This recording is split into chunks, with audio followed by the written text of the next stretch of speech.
Good day, everybody. Welcome to the SBP. I hope you are doing great. This is your boy Prime Source. What is good? These frosted flakes. You That's got what's. the official joints, or you got the store brand?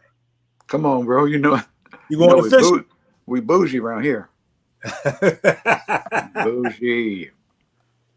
You ever had the store brand Frosted Flakes? Frosted flakes? I don't think so. Maybe when I was a kid. Probably when I was a kid. I definitely had the store brand Sugar Crisp. It was called Sugar Puffs, I believe. Yeah. And then the fruit rings. I definitely had fruit rings instead of Fruit Loops. Yeah. But I don't know about the frosted flakes though. Well, let me ask you this. Funny you brought up Sugar Crisp because I think Nicole and I were just talking about this about a week or two ago.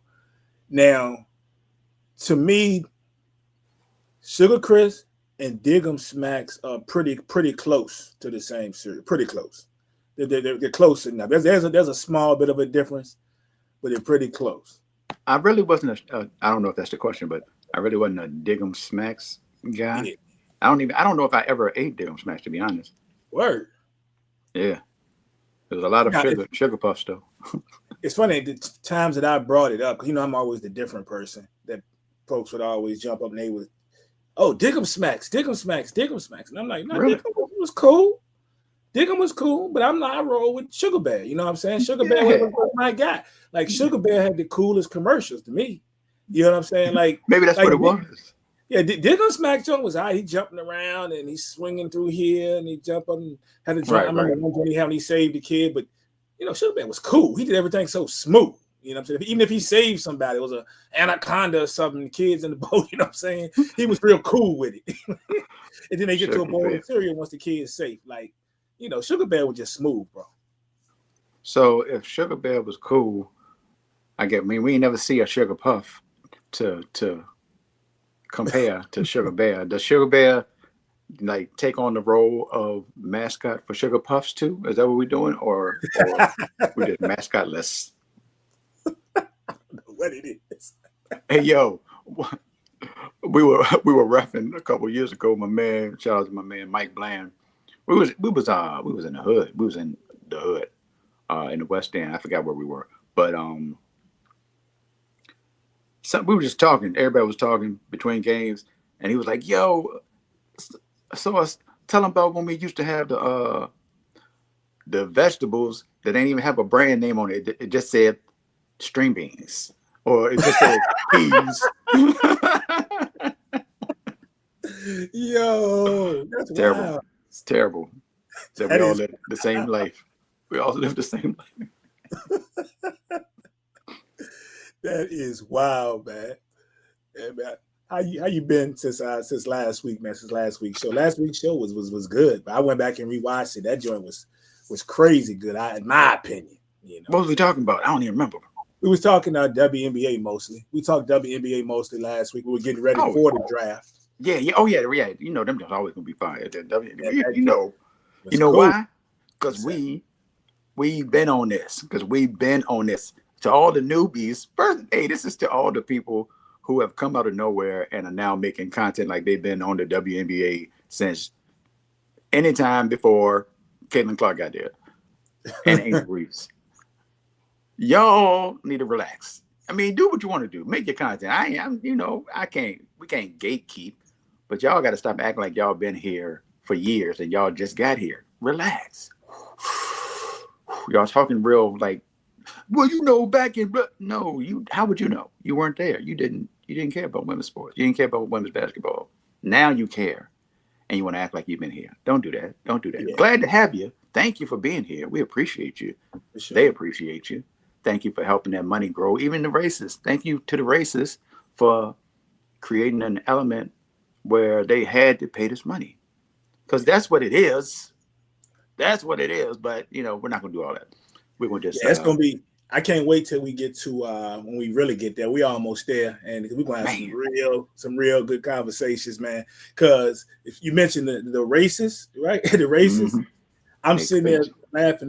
They got weeks now. They're pinning all their excuses, what they can't say, what they can say, why this team is now successful, why this is going to happen. They getting all excuses ready now. They get a notebook out there preparing. So no matter which angle something swings, they got something to say. Yep. That is their MO actually. And that's WNBA or anything. Literally, if you leave a space for doubt, if you leave a space for there to be a question of anything, they going with that space. They going. Gee, no, it was this. Really? All right. Okay.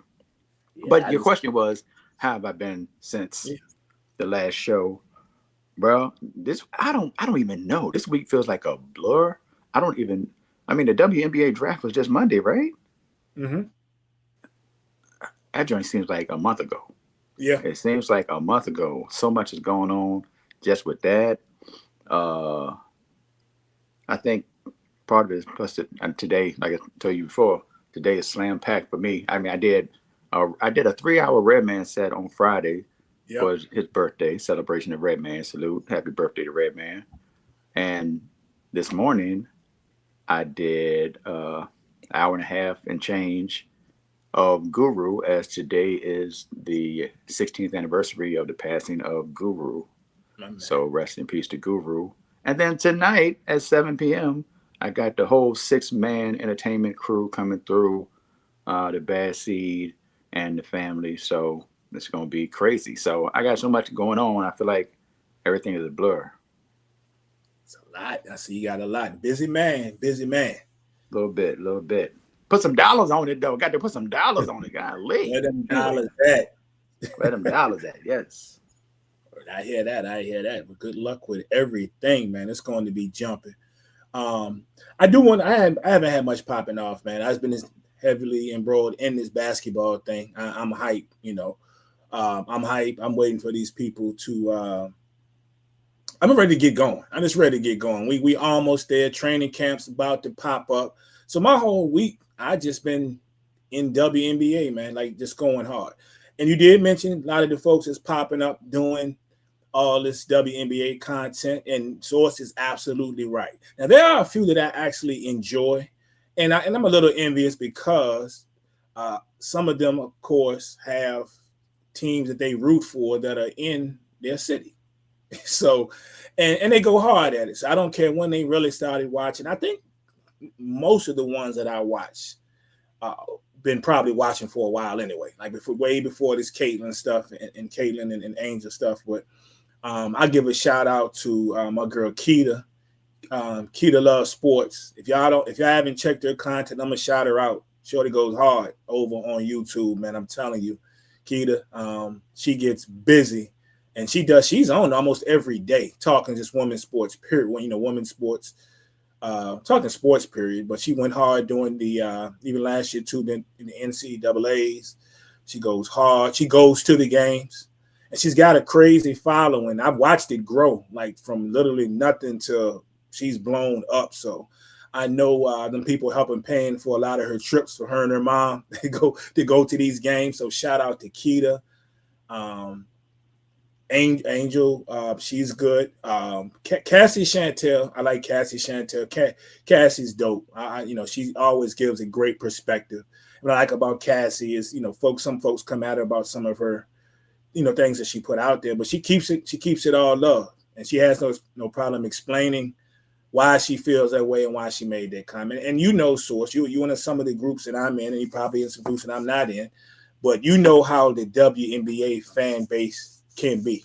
Everybody's just all in their feelings about the smallest things. You can't have a conversation about one thing without bringing up something else.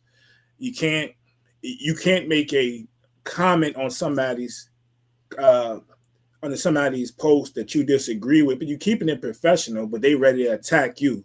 Like it's I know it happens in other sports, but I will contend WNBA is the worst. The worst. You saw my thing from earlier this week or something? No, what happened? Oh, a lady said something in one of them groups. I didn't even disagree with what she said. I just made a statement. And she was like, if you don't agree, just keep it moving. And with some emojis on that joint. I was like, ma'am, I wasn't even talking about what you said. Generally, what you said, but I wasn't disagreeing with you, and I wouldn't say anything crazy to you. So I'm sure they get a lot of that, especially ladies, because dudes are terrible. We already know what it is. Dudes go crazy. Can't wait to dismiss women, whether it's opinion or sports or whatever the case may be. We know that, but I wasn't doing that, so I thought it was kind of wild. But anyway, it's all good though. Yeah, no doubt. Thanks for everybody checking us out. I see got a couple of folks over on YouTube. I've seen people pop in and out over on Facebook as well. My people, are you with me? Where you at from the front to the back? SBP in the chat. Appreciate y'all for coming through with your boys, Prime and Source. So, yeah, man, it's they got to be the most sensitive fans of any sport, in my opinion. It's just what it is. A lot of sensitive people out there get their feelings hurt real quick, even when you're not saying anything negative about what they said, but they get it's okay, all right, and they get some of the most basic stuff too. So I really wonder about some of these people's lives growing up, because like everything is so basic. Like when they're giving, I don't mind anybody's opinion, but when they're breaking down, I think that Raven Johnson, like we're gonna talk about Raven anyway, but like Raven Johnson, I really think Caitlin Clark should go to management and not Caitlin Clark. I really think that Caitlin Clark should go over there and talk to management about their decision. Like, what are they gonna talk to management about? Caitlin Clark got all the power. She need to go talk to their management about her. It's crazy. Did you see the one where they were saying they're trying to sabotage Caitlin Clark? Did you see that? Nah, but I can believe they're trying to sabotage Caitlin Clark because they drafted Raven Johnson, and they got all these. This may have been part of that, or it may have been a comment. They got all these. What did they say? Oh man, it was something crazy. It was something crazy. They got all these somethings around her. Feminist or something. It wasn't even feminine. I forgot what it was, but it was something like that. And I was like, are y'all okay? Y'all are not okay. Y'all are not okay. I already know the answer to my own question. Man, they wild. And somebody else, I read one thing, source that said that the Fever has made their decision, and it's Aaliyah Boston just because of that contract she got. They said because we know it was something tied into the fact that when things are going to go left, that Aaliyah is going to side with Raven, and it's going to cause a rift. They know it's going to cause a rift between her and Caitlin. Why would that happen though? What was the why would that make sense? They didn't play together. These people wilding. Well, maybe they were together 1 year. Were they together 1 year when she was hurt? I believe maybe so. They were. Mm-hmm. They might have crossed paths, but I mean, and she's been with Caitlin for 2 years. What do y'all want, man? 3 years? 3 years? Yeah, 2 years. 2 years. Wow. Because they're black. It's because they're black. The one I said what else I've seen come across. So when you and I were speaking last week, and we were talking about the Atlanta Dream and how crazy their social media blew up with the trade, and then how many fans on social media that the Sky lost. Right. So some of the people that were criticizing, of course, are people who do not like Angel, right? Of course, yep. And I was getting ready to put, so what y'all gonna do if Caitlin ever leave Indiana? What y'all gonna do? And I really wanted to, but I've been really good these few months of not getting in a whole lot of stuff because it just gives me a headache. I'll make a comment every now and then, but I really want to know. And one day I might just do it anyway. Let's be real, y'all. Caitlin Clark stands. Caitlin do no wrong. Caitlin ever leaves Indiana, y'all going? Racism travels, so I say yes. Y'all going? Y'all on these people about the Angel, and these people following the Angel over to Atlanta. Y'all going with Caitlin? Definitely. Man, these people, the worst people ever. But shout out to all the real ones out there, man. Shout out to all the real ones. Yeah. Yeah. Did you enjoy the draft? Oh man, the draft was great, man. I really enjoyed the draft. Uh, it was a good time. There was some interesting stuff that happened. There was some funny stuff that happened. Like Flau'jae's brother, he was wilding. Um, I don't know. All right, well, we'll get into all that. But yes, I enjoyed the draft. I enjoyed it, had a good time, and I was. I'm surprised Kathy didn't get booed, but I appreciate that she didn't get booed because any negative that goes to her, like in a space like this, like publicly in front of the world, mainly is going to just be a negative to the sport because people that already want to say something negative are just going to say, "Oh, see, they don't even respect blah blah blah," and turn that into a whole thing. So we can all, or people can dislike Kathy for her stances and different things that she may have been on the wrong side of, but that was not the time to show it, and I'm glad he did not. Indeed, indeed, and that's what this whole show is about. The majority of this show is about um, SBP, who nailed the drafts. We're gonna talk about if you think about it, nailed it. We're gonna talk about happenings. We're gonna talk about all of that. Um, it's a lot. I got some things I found to be very interesting with some of these picks because I think it's a lot of questions. Some of these questions are going to get answered because if you're looking across social media, if you're a fan, and I hope you guys are real fans to the point whereas you guys are really supporting these ladies. I'm a fan of every group page. Well, of every official group page. Let me say that official group, other than one, and that's just, and you already know what that is. It ain't because I got so much against the players. It's just some the people involved. Right, right. We've already alluded to a lot on this Sure. show already. So none of the, but it has nothing to do with any of the players on that team. I mean, there's any of it. It has to do with the fans. But I support and follow every WNBA franchise on their regular pages, on the official pages, team pages. That's how I get down. Even You know even what? even Portland, Toronto, all that. You got to do that. You got to do I that. need to do that. I need to do that. I need Yeah. to do that. And That then is and with my then phone. most of the fan groups, I done jumped in those too. Most of them, just about all of them, except for the same one that I don't follow. Or well, I guess I could follow their official page. Let me say that because they ain't doing a whole lot of commenting that you can do on certain things. But I'm not gonna do it. Let y'all get my Yeah, blood pressure up. save yourself, my brother. Save yourself. Yeah, so make sure y'all do that. Y'all go support the WNBA, man, on your social medias, your X pages, your Facebook pages.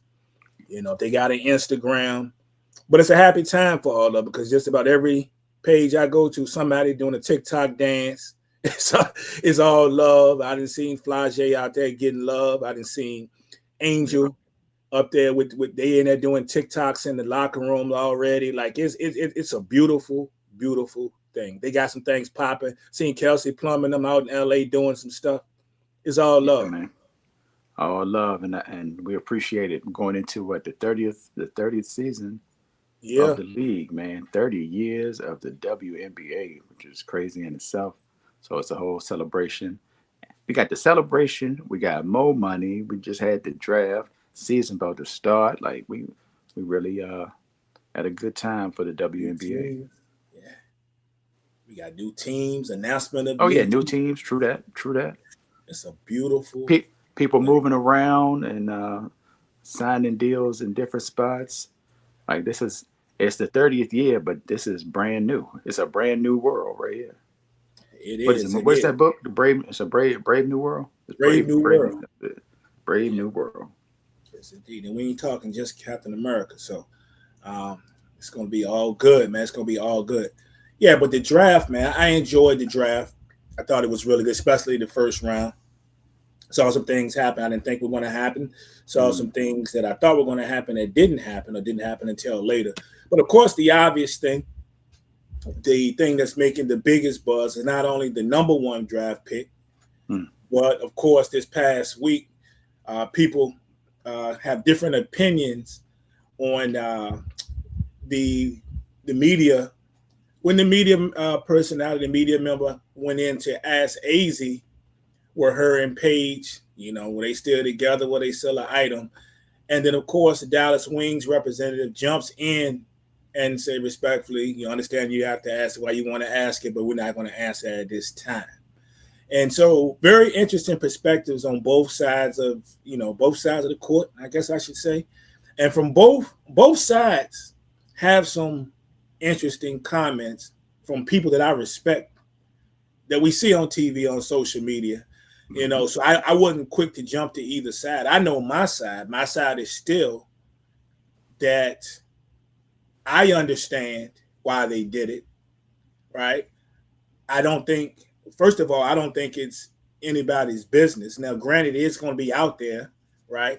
But I don't think it's anybody's business for those people who's talk. They will always say, well, let's answer the question you're in the spot. I don't think it's anybody's business. That being said, they have made the point, told people that they were a couple. So if you're asking, are they still together?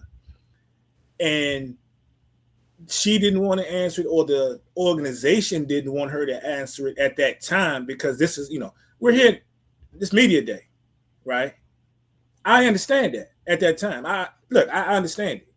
For the folks that, I saw some people that I respect, Jamel Hill and some other folks saying, well, it's not a wild question. Us in the media, we're going to ask these questions. You put yourself out there, this, that, and the day. It's just a question.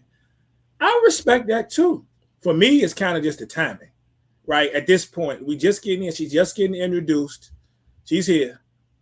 I don't have a problem with them shutting the question down right then. Now, we'll see what happens later on, as she does more interviews or do whatever. But to me, if you just want to focus on basketball, getting adjusted to the team and all that, I have no problem with Dallas stepping in at that time. It's just me. Yeah, I'm good either way. Whatever people think, it's what they think. There's more the reasoning of why people think what they think that I pay attention to, why people feel the way they feel about whatever they feel. Because I get it on either side. I'm cool with what Jamel Hill said because not answering it is making it a bigger story than confirming or denying or whatever the case may be. And it's I feel hard like to she say. got more time to answer it. So you know what I'm saying? I feel like if she's going to answer it, you got plenty of time to do that. That's my thought. Yeah, you got plenty of time to do it, but you can do it right now because we're right here. And Right. the fact that the reporter, the journalist, was getting threats and all that is crazy because Yeah, that's it crazy. was not a crazy question, although people want to make it into like he did something wrong. Similar, not probably some people will say it's not similar. Similar to when Gayle King asked the question about Kobe, and she went from the hero who was standing there against R. Kelly and so poised and everything to the villain because she asked a follow up question about Kobe who had passed. So people's responses are going to be emotional based on how they feel about the people in question. Not even the question, the people that are being the topic of the question, I guess. So their responses are going to be varied in that space. I'm not mad at the question. I mean, the question was not that I ain't mad serious. at it at And all. you can ask the question, you can answer it, or you can not answer it. You can be the person to respond, or the organization, can be the ones to respond. Either way, whatever way they handled it, it was going to be a problem. It was going to be a problem for some group of people. So if she would have responded and said, "I'm just here to play basketball," well, why she don't want to talk about? They talked about it before. We've seen them do whatever before. If she answers the question, oh no, the girlfriend and girlfriend on the same team, they can't be on the same team. Why? Why? That's the only reason they drafted her. See, they drafted her because it's her girlfriend, and they're already saying that anyway, which is stupid. But regardless of what was said or who said it, it was going to be a problem. If the guy was just I don't want to offend anybody, so I won't ask the question. Somebody else is going to ask the question. He's not the only person that was Yes. going to ask the question. He just happens to be the one that asked the question, and now he's getting the backlash or attention, depending on how you want to look at it, from that decision. Yeah, I see both sides. I'm not slamming anybody. Like I said, my only stance would be that if your reasoning, as I mentioned before, is because we here at this point, today this is I'm really my first appearance talking to people and things of that nature, and the organization wanted to focus on that initially. Then I'm cool with it. We'll see down the line. I mean, it's going, some kind of way to get answered again, or we see something, or they may choose to say something. And okay, that's different. This is what we're here for today. This is what it is. Let's get it popping. The pick itself, though, I mentioned it. We mentioned it on last show, and people didn't want it to happen. One, because you make the pick. What if there are a couple things go left? And then what does that does? And what does that do internally to the basketball team, the organization, and play together? You got to move somebody. You worry about that when you get there. Every relationship is not the same. Every relationship don't last forever. I mean, shoot, we just saw Sue Bird and Megan Rapinoe just called it quits. And I never see that. But that was sad to see too. That was sad. I was like, I like the way they handled it on their podcast too, and they put it out there. Yeah, true. I said the same thing. I love the way they handled it. So, but we can look to the positive side. Maybe there's hope, and they stay together. DeJuan and Alyssa have been able to do it and follow each other from different cities and teams. So, there can be positives to it. But my thought on this being number one pick is, first of all, from an organizational standpoint and a league standpoint, I think this is a plus. Didn't have to happen. I didn't say they had to take her, but I think this is a plus because we're talking about the money and the dollars and the revenue that's coming in. The Wings may be looking at it, hey, we got somebody that we think that can play, fits what we want to do. We want to have it here. But there's also got to be somebody in their organization thinking, shoot, do you imagine, the amount? We're already filling seats now. We got Paige over here doing her thing now. We brought her in to our struggling franchise. You bring over Azzi there's going to be a story. There's going to be a story in the storyline. But this is more eyes on us too. And if we're talking about fan interest, ticket sales, and the WNBA got to be thinking the same thing. I think the WNBA is loving it. I think this move, them picking Azzi number one, Kathy, them folks, they loving it. They're not going to come out and say anything, but all eyes on the league. And that's exactly what it is. And this is more eyes on the Dallas Wings because, like I say, Paige is going to draw the TV, the fan attention inside the arenas, the TV attention. Now you got Azzi, who we know who can ball. And, we know there's going to be questions about whether or not there are a couple, but we're going to watch this anyway. So I think it's a win. Yeah. The only question, two questions. One is, does this mean that they did not see our fam as a generational player or whatever the case may be, or they thought that it was too much time, it was going to take too much time for her to develop into what they could need in the post, or at least as a big? Is it that? Because I definitely last year, and I mentioned it last week, I was like, when they got Dejanay Carrington, I was like, why are y'all throwing a third guard into this mix? Y'all don't need three guards. What are you going to do with three guards? Only one of them's 6 feet.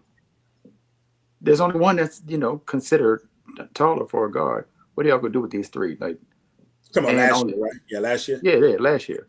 And then, but turning around and coming into this year and taking a guard. At least Azzi's a little bigger, but that is my only real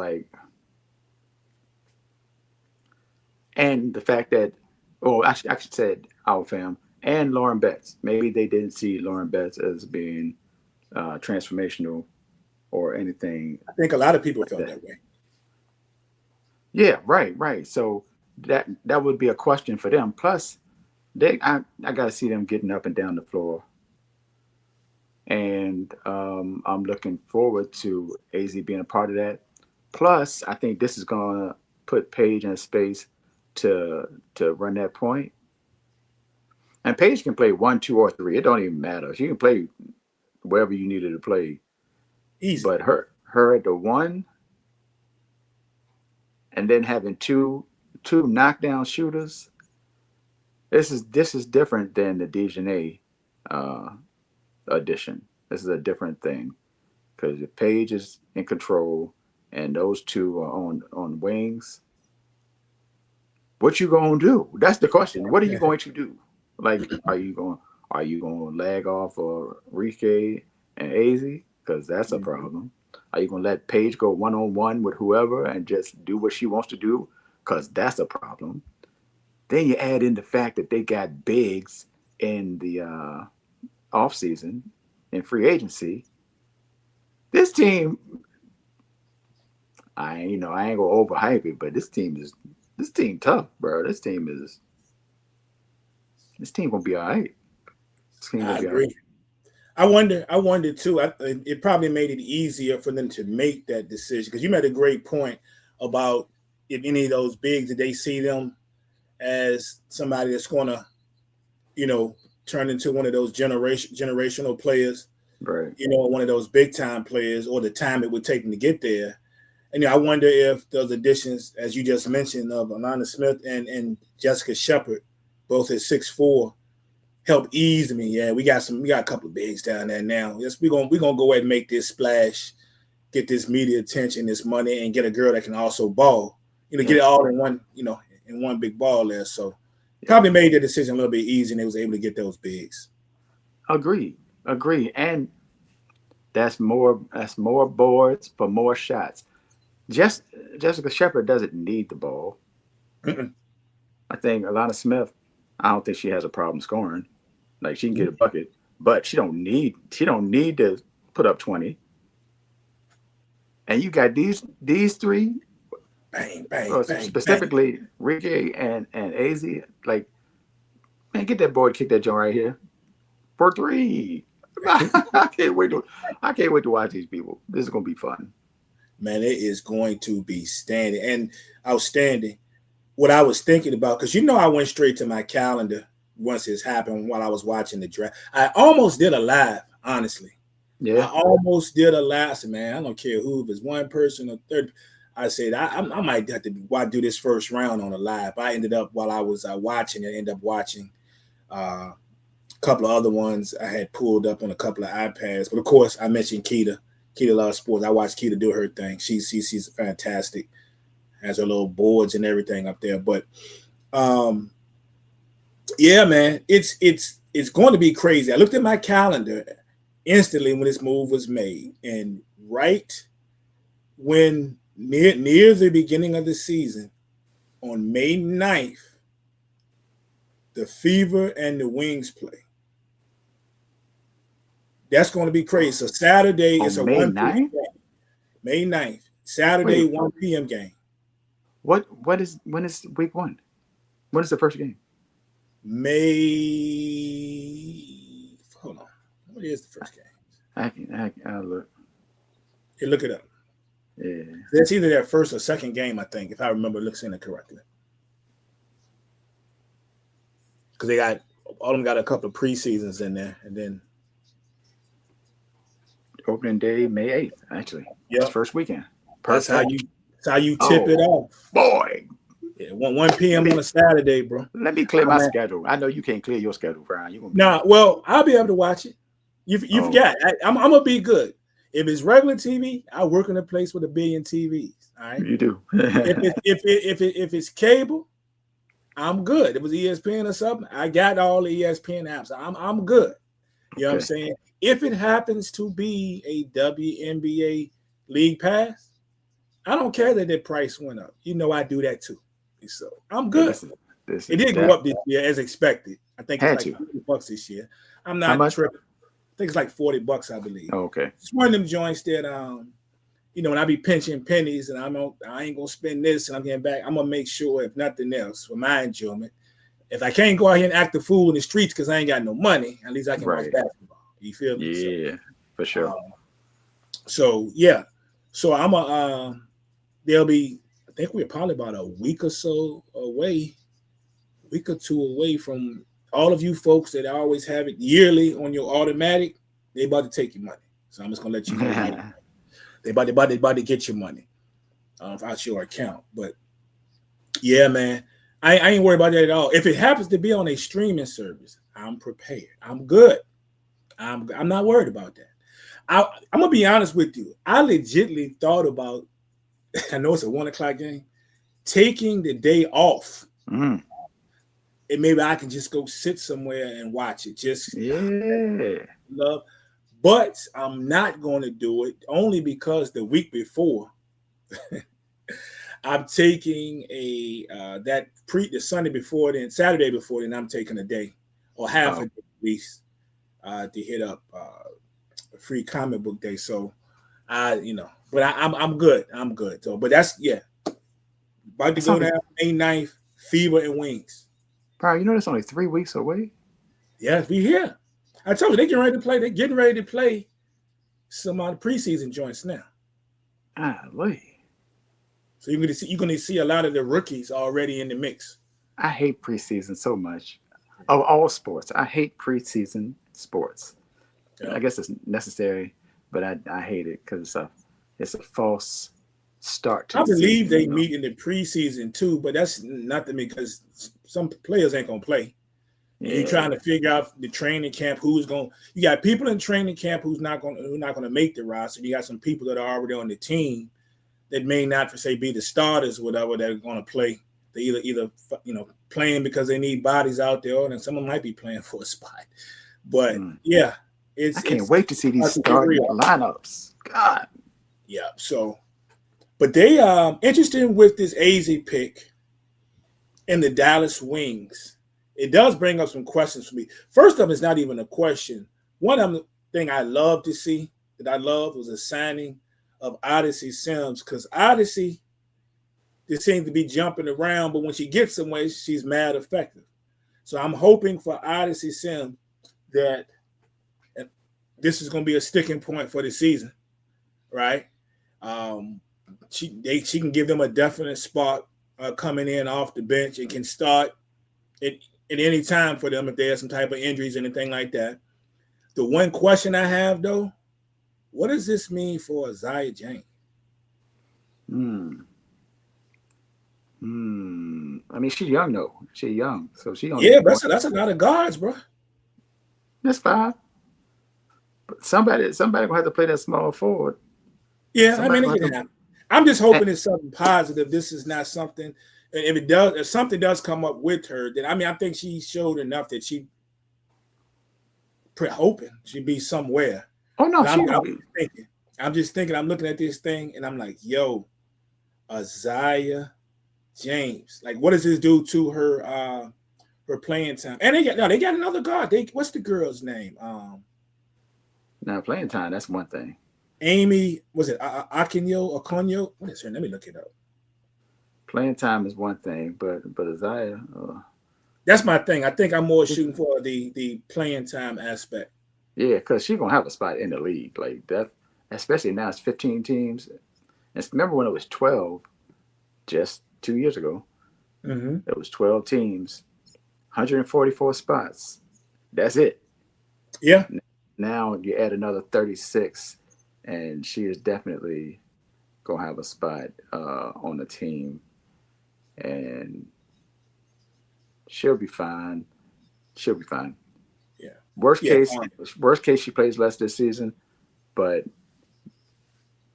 I think she'll be fine. Yeah. So, and if they settle into this 3-guard lineup and they really run this thing like 3-guard lineup for real, she definitely gonna be out there joint, because 5 guards, 3 of them on the court, and well, not that they only have 5, but the main 5, she's gonna be in that rotation. Word up. Let's be honest, y'all. Let's be honest, you fans out there. Whether you were a WNBA fan or not, before the last couple of seasons, you were hyped to see Dallas play because of Paige Beckers, if nothing else. That caught your attention. You can't tell me this is not catching your attention now, you definitely tuning in.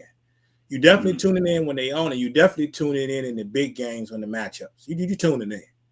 So, man, you got 3 Olympians, and I'm thinking Indiana's 2 Olympians, maybe a third in there. Yeah, that's no matter how you look at it, that's you got some good basketball on the way, bro. Good hoops. I can't wait, man. I can't wait. Can't wait to check out the Dallas Wings. The number 2 pick went to live with Olivia Miles, man, in Minnesota. Look at the fro. Hey, look at the fro. See ya. I think she gonna do work. Folks were criticizing or wondering what happened with Minnesota during free agency. Like, but they ain't doing nothing. They lost something. What are they doing? And I'm looking at the team that they have, the Knicks have, and I'm thinking, I like the cast with Olivia Miles distributing that rock, man. Because when Fee comes back healthy, Fee gonna love her. Mm-hmm. Fee gonna love her, getting her that rock in the favorable positions. And Kayla McBride, oh my goodness.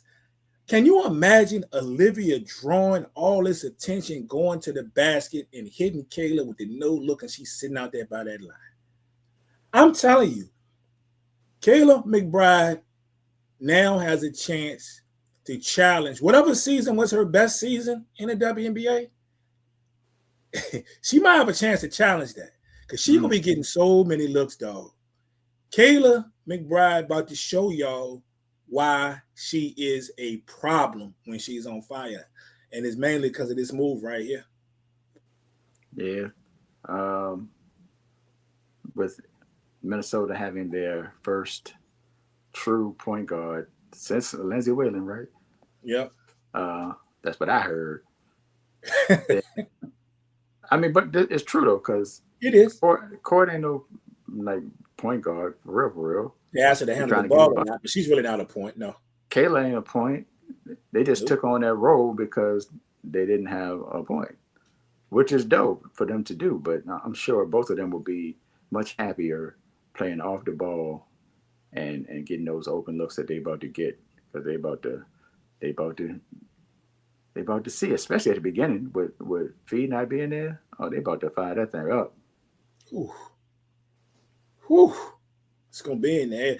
I love that part. I don't love the part that Fee is not gonna be there, but what I'm saying is, once and as she gets Olivia gets acclimated to this team, I think there's going to be a good chance of us being able to see her scoring ability. She better get comfortable scoring.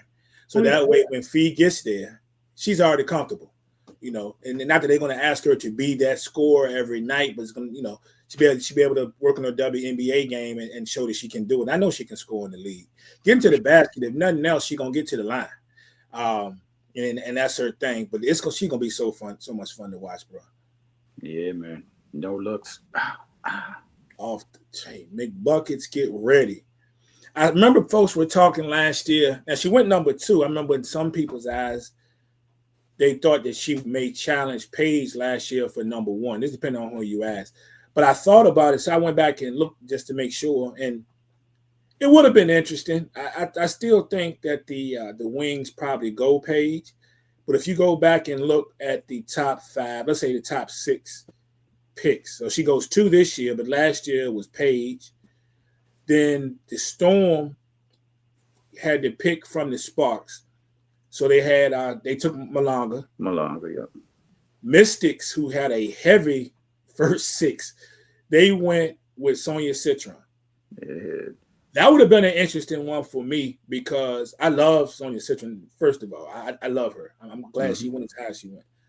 But I kind of wonder if Olivia Miles was there, would have that been the pick? Because you remember you jump a few spots to 6, that was the pick from the Dream. They took Georgia Amor. Georgia. Yeah, we get to see Georgia this year, right? Yeah. So I'm wondering, I wonder, is Georgia the pick at 6 if Miles wouldn't have been available at 3. Just I curious. would have been And totally fair. the way they picking right now, ain't no telling anybody taking both of them. I'm just telling you though, but because the Mystics went Kiki after Citron, and then there was the Valkyries with Josette. So Josette, however you pronounce her name, but yeah, and then of course Georgia Amos. So that would have been interesting though if she would have come out last year, where she would have gone. But looking at it, she's like I say, she went 2 Monday. I don't know if she got past the Mystics at 3. She probably would have went 3. She probably would have went to the Mystics.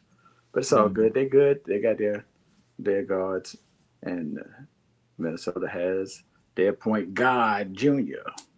I like that.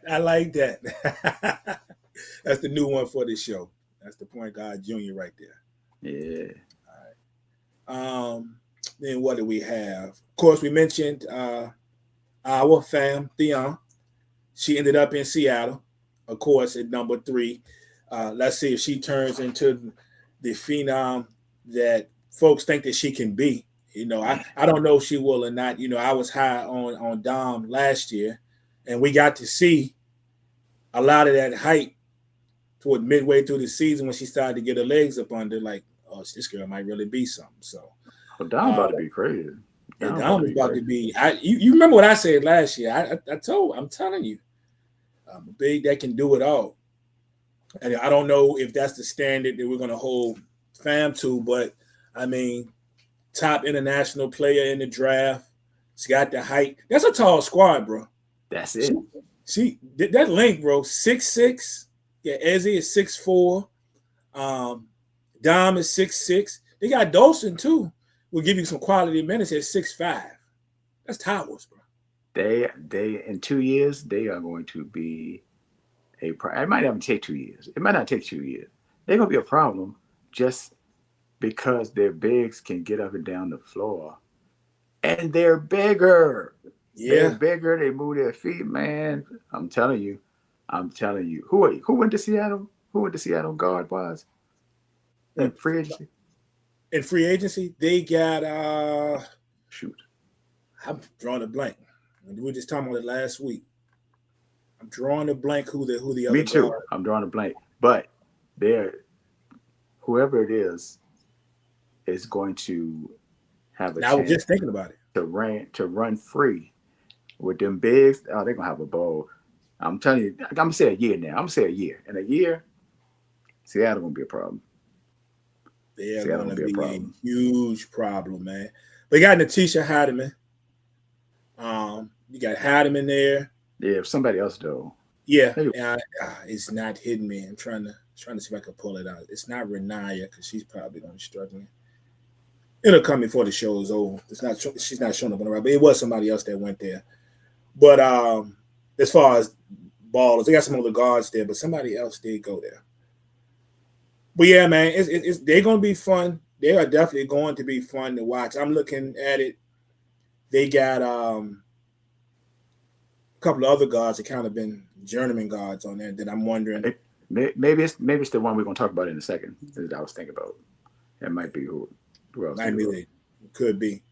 Next up, let's see. Next up was Lauren Betts.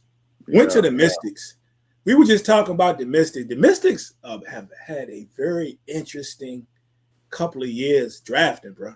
Yeah. Like a very interesting. I mean, they have changed that whole franchise. I mean, if nothing else, eyes is going to be on them. They made some really good draft picks last year.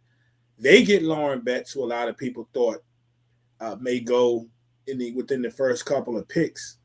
And they're not small. I mean, you got Betts at 6'7". Her Dougalet, she's coming in with it at 6'4". Yeah. She's going to be on the squad. Kiki's more of a power, but can play the 3. Well, she can play the 3 or the 4. She's at 6'3". They got Cassandra Prosper, who's really kind of a guard, but that's height. That got height and length. I mean, she can play the 4. Like Shakira already there at 6'5". And you got Sonya 6'1". 6'1", like so there's a team that we're looking to defend. I think um I think they're gonna be good, man. I like Lauren Betts to the Lauren Betts. She got that phone. Got Lauren Betts going off to the to Mystics, man. Say it again. Huh? Say it again. No, I just say I like Lauren Betts going to the Mystics. Oh yeah, no doubt, no doubt. It's going to create an interesting because the bigs have mid range. Like Kiki is knocked down, Lauren is knocked down. So what you going to do? Especially if the guards can get to the bucket. If the guards can get to the bucket, get in the lane and kick out. I mean, Georgia Amore, man, I hope she is fully prepared, fully healthy, fully prepared because she's so nice. Man, they're gonna have a whole new squad in Washington, and I'm gonna get to see him. I'm gonna get to see him at least once, hopefully 2 or 3 times this season in person.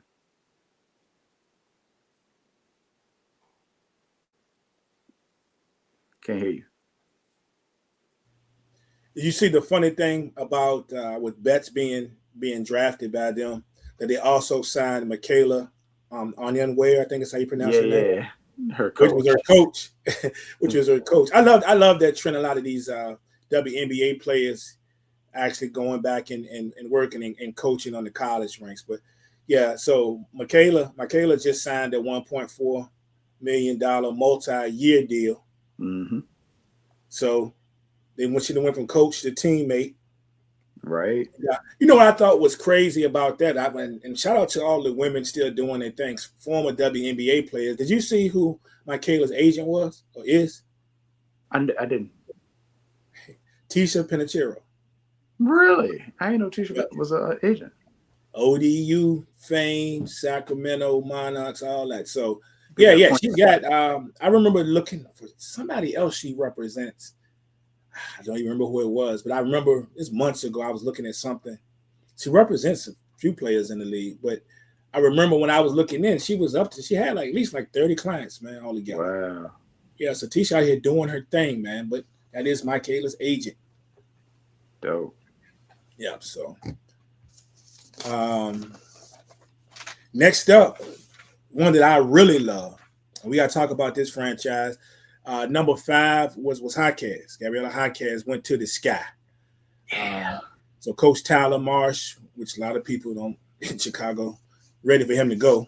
But Tyler Marsh has got him another piece to a team that looks a whole lot different than last year. And not to overshadow the signing of Jaquez, I think it was great. But the big thing I've been seeing, and I know the folks are right, in my opinion, they're right, was looking at this squad that the Sky have now, while y'all wait till Angel's gone to try to put some talent over there. You know what I'm saying? Y'all gonna wait till Angel gone and she's crying tomorrow. She need help. Telling y'all she need help. They need help as an organization. So when Angel gets traded, now all of a sudden y'all want to start adding pieces, bro. Chicago got a lot better quickly. They got a lot better quickly. Yeah, to your point, of course, after Angel Reese is gone, they want to make some moves, but Sky Dig, Rakia, then you already got Camilla in the post. You get Azzi. I talked about Azzi. Was it last week? I talked about Yes, Azzi. you did. You did. How she is a problem when she gets minutes. When she is on, it's 20 and 10. That's what she be doing. Then you throw Dejanay in there. That's a solid squad, especially compared to what they were doing in the past couple seasons, specifically last season, though, because it was real bad. And Tyler Marsh was out here looking crazy. They looking at him crazy. He looking at them crazy. You know, it was just a bunch of foolishness with that organization. But this is a lot more solid than what we would have expected from them. Definitely more than 10 games. I mean, yeah, got to be. Definitely more than 10 games. Got to win about 6 by ourselves. So yeah, they're pretty tough too. So I haven't seen the updates on Vandersloot as when she's projected to be back, with the squad, but she'll still be there. So, but that'll add Vandersloot to the mix. Then I look at their bench. I mean, you're gonna have a J.C. Sheldon, which was a role player for them, but I mean, a good role player, somebody that's gonna play hard, might put somebody on the floor. Might look. I was just thinking. I'm like, look, if you look at this squad, honestly, you know, uh, DJ might ruffle a couple of feathers here and there on the court. She cool with most people, but she'll talk it a little bit. You know what you're getting from Skylar. It's going down. Yeah. Teammate might get it. Opponent definitely gonna get it. Don't let Rakia Jackson's pretty face fool you. She talk it. When she needs to. She's not gonna back down.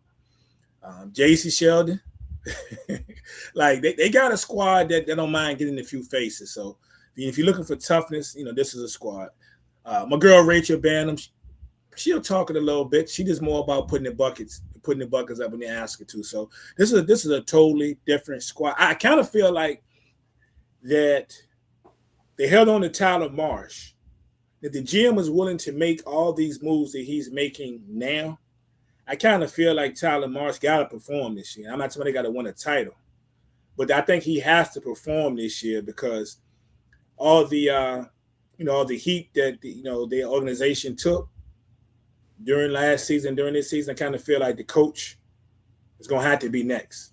Yeah, definitely, for sure. Yeah, just to save face, So, but yeah, definitely more than 10 wins. Definitely more than 10 wins in this mix here. What else we got? Like six was Kiki. Were you surprised that Kiki went that high?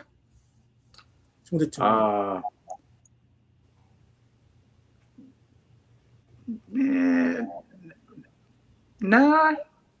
I actually, my daughters thought it was gonna be Raven, right there. And I said Kiki. I mean, said could it be Raven or Kiki because it's a new franchise. They're gonna need some leadership, and not that Raven couldn't do that, but Kiki's a bigger point guard, and that's a good look. A bigger young point guard when you get this franchise started. I think she's gonna be on the court a lot and get to grow into that position, actually playing as opposed to watching. Yeah, I just remember in a lot of the groups that I was in, a lot of it was during the tournament, of course, but there's a lot of people that aren't that high on Kiki. So when she went that high, I was like, it's gonna be a lot of questions. It's gonna be a lot of questions. They didn't. I guess she wasn't flashy enough for him, wasn't scoring. I don't know what it was, but it was a lot of that. It was a lot of that last year too, but this year I saw the same thing. But here she is, Toronto Temple. She's over there with Sandy Brandello now. So Sandy Brandello has got her a guard that's going to go out there and ball. I'm happy for Kiki. And she helps run out that squad. We talked about Mabry and Sykes being there. Yeah, she got scores. She ain't got to score. Nayara Sabali, loving that for her, as I mentioned last week. My girl Izzy Izzy Harrison is over there. I keep forgetting that Izzy went over there. I like the way they look. Like Ben Lay. They're often, I'm going to end up on the team regardless. Kia Nurse. You know what I'm saying? I'm going to end up somewhere. Yeah. Kia, for someone, in respect to it, it's not the data, but for someone, I think a lot of folks expected would have a better WNBA career that she's had. She's going to get on the squad. Yeah. She's going to be on the court. Valuable time, too. She's going to get on the court. Yeah, so. And then after that, and then we have 7, Martin Carrion. I ain't gonna lie to you, I didn't know much about her. Yeah, me neither. Other than saying the name. But the splash was at 8. So when we got to 8, of course, at number 8 was the Flau'jae situation. All right, we had Flau'jae.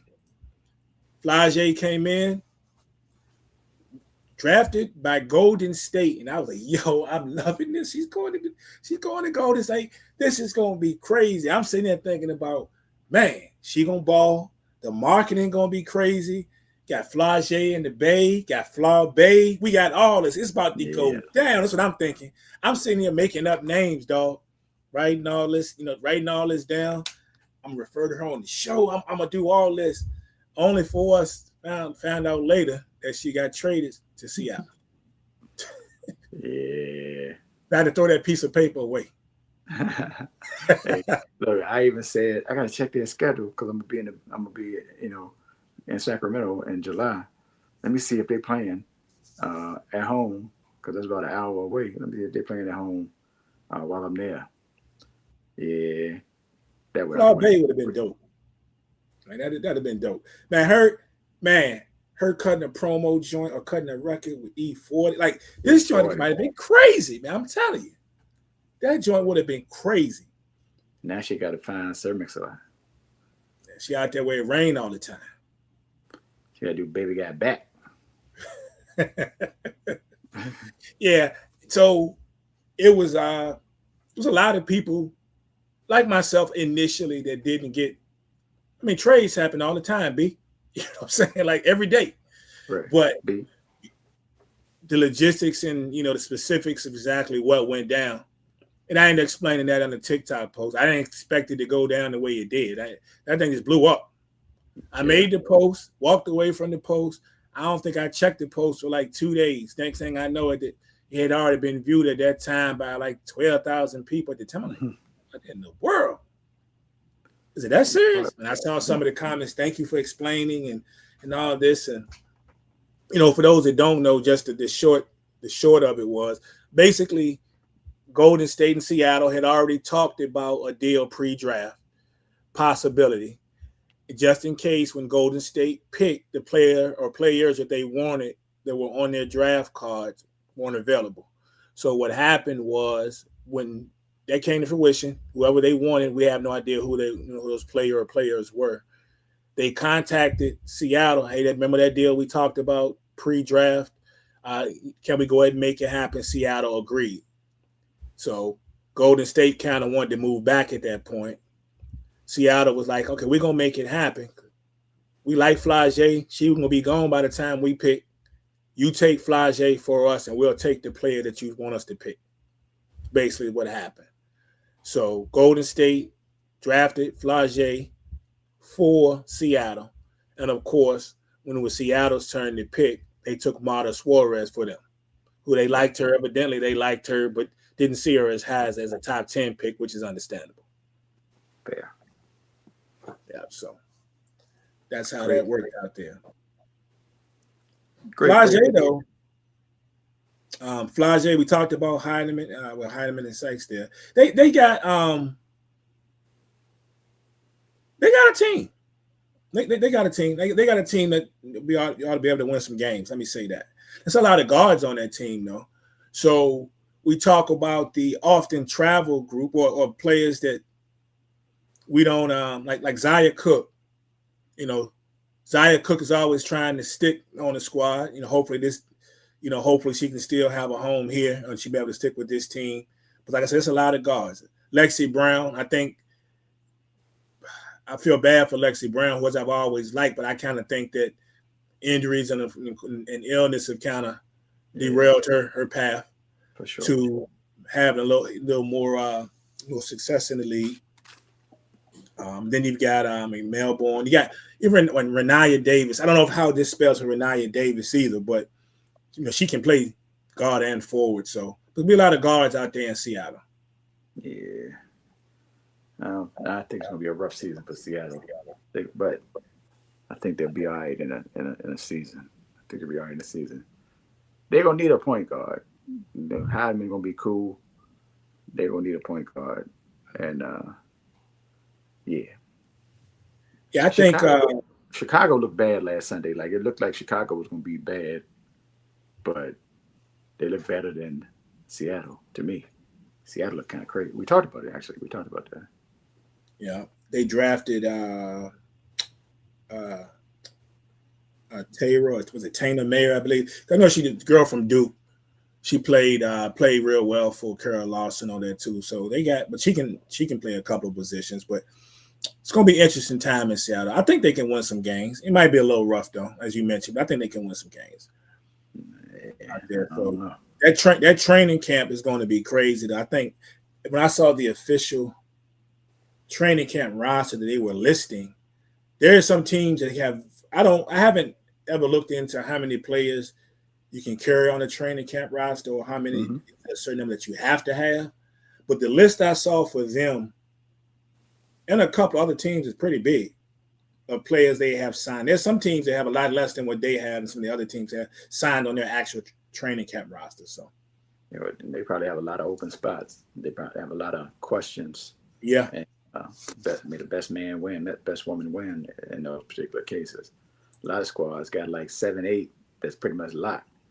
9 that's locked. And you just got them other 3 that got to be filled and decide if it's worth taking, taking a player that's really good and having them on the bench or signing them, maybe getting a deal for somebody. It's going to be interesting to see how it pans out over the next, 2 weeks, but next 2 weeks, and then get into the season on that 3rd week.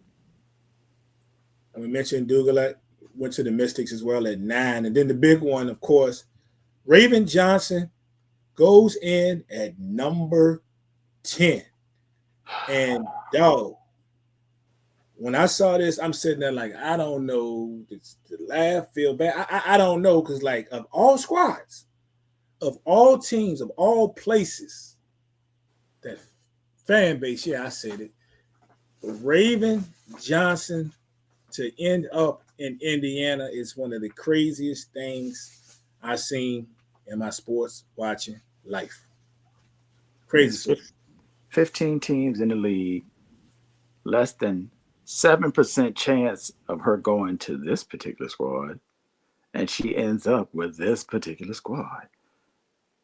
For multiple reasons, it's a problem. But it all goes back to the same thing. All the issues go back to the same place, but they won't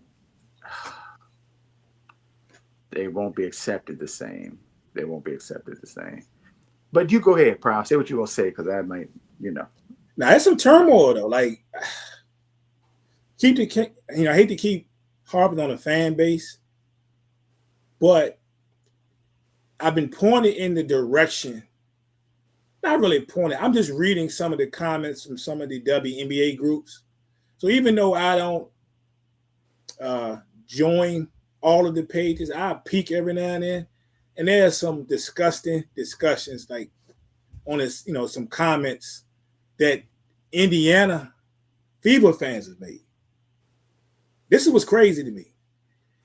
Making the comments from anyone is unacceptable, right? It's just crazy. It's stupid. It's off the chain, man. But there's been Indiana Fever fans that have making all types of comments about Raven Johnson in social media. I'm sitting there like, this is where we are, bro. This is why you can't take anybody serious. Like the racists come out in full force. They still mad about what she did to CC. what did she They do? ain't mad about Hold, her. hold on.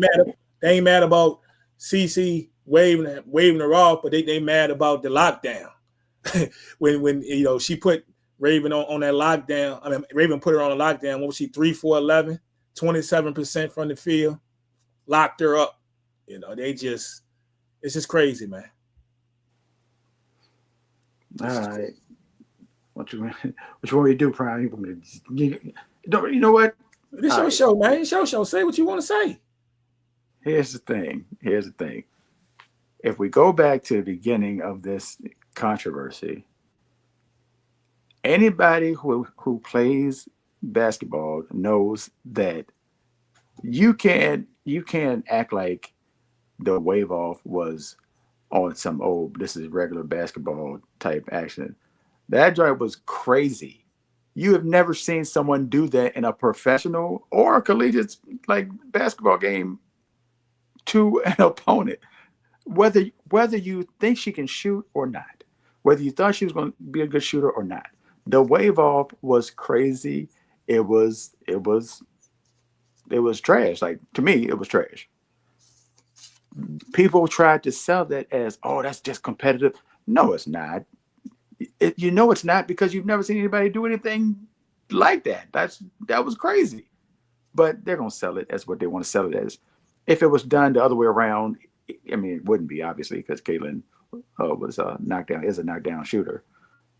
But if it was done the other way, it would be looked at as something else, the same as this was looked at as something else when it was done by one person and not by the other person, even though it was initiated by the same person, which is Caitlin Clark. I don't dislike Caitlin Clark, for the record, but y'all be acting crazy. You're gonna act like what she does is not disrespectful, but then somebody does the same thing and it's disrespectful, and then you take the side of whatever she does or says to the point where her getting defended well leads to the league is against her, which makes it's not even logical.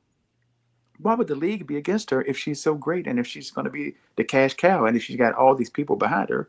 Why would the league be against her? Why would the league let people foul her or let people mistreat her? It wasn't happening because you were overblowing competitive basketball. Two different things, three different things. Add to that, for the only franchise out there that anybody who likes Raven, South Carolina, Dawn Staley, the only franchise that any of these people would be like, man, I hope she doesn't go there. And they're the ones that take her. And then y'all double down with the racism immediately. I didn't even play the game yet. And on top of all that, anything like I heard Mariah Rose, respected Mariah Rose. Mariah Rose said this, and I said the same thing, but obviously she's super popular at this point. So I'm going to say that she said this. Caitlin Clark, it took a minute for her to act like the racism that was happening was happening. Before that, why was there no love shown to Raven from Lexi Ho, Sophie Cunningham, or Caitlin Clark when she was drafted? Why is that? Weird. That is weird. That is weird. That's a weird action for any teammate for their number one pick and their first round pick, and to be no reaction, especially you, Caitlin Clark, the star of the team, the face of the league, some people say, and you're not going to congratulate your teammate or bring attention to your teammate. Then you see the hate going at this person, and someone has to tell them to stop. Tell your people to stop. Tell your people to stop. If they're fans of you, if you tell them to stop, either they're going to respect you because you said it, or they're going to say, we're just going to do it anyway, so we're not really fans of you, because they don't care about you. You are the face of racism, whether you like it or not. Whether you like it or not. And I'm not saying that you're doing it. I'm saying you are the face of racism because all the racists are standing behind you and you're not telling them, hey, stop. You saw what happened to Aaliyah Boston last year. Yep. From the beginning. And she ends up getting the biggest contract in the league's history a year. Yep. Like, well, come on, man. Be for real, y'all. Like, y'all ain't even serious. Y'all ain't even serious. Somebody tell Caitlin Clark to stand up for her teammates. Stand up for your teammates. Or just know that we're going to say, hey, she agrees with the people. She just can't say it. That's what's going to happen. That's what's going to happen, because you don't have to pick a side, but you got to pick a side. You got to pick a side of respecting your teammate, your teammates across the board, or let whatever happen to them, which means you don't care about them, which in turn means you don't care about those people. Because they're your teammates, and if you're not defending them, you're not going to defend the other people. I could ramble on and on, Pride, but I'm gonna leave it at that, man. That was more than enough. You know what's going to be interesting to watch? They get in Indiana gets on a bad stretch, or Raven, it's not playing well, and folks over there start acting crazy, and the stuff that's be floating across social media. I'm not wishing anything bad on Raven, not wishing anything bad on Caitlin, but they're in a big game. She turns the ball over or something. Indiana loses the game. All the hate comes towards her. I want to see what Caitlyn's reaction is, if there's going to be one, to the media.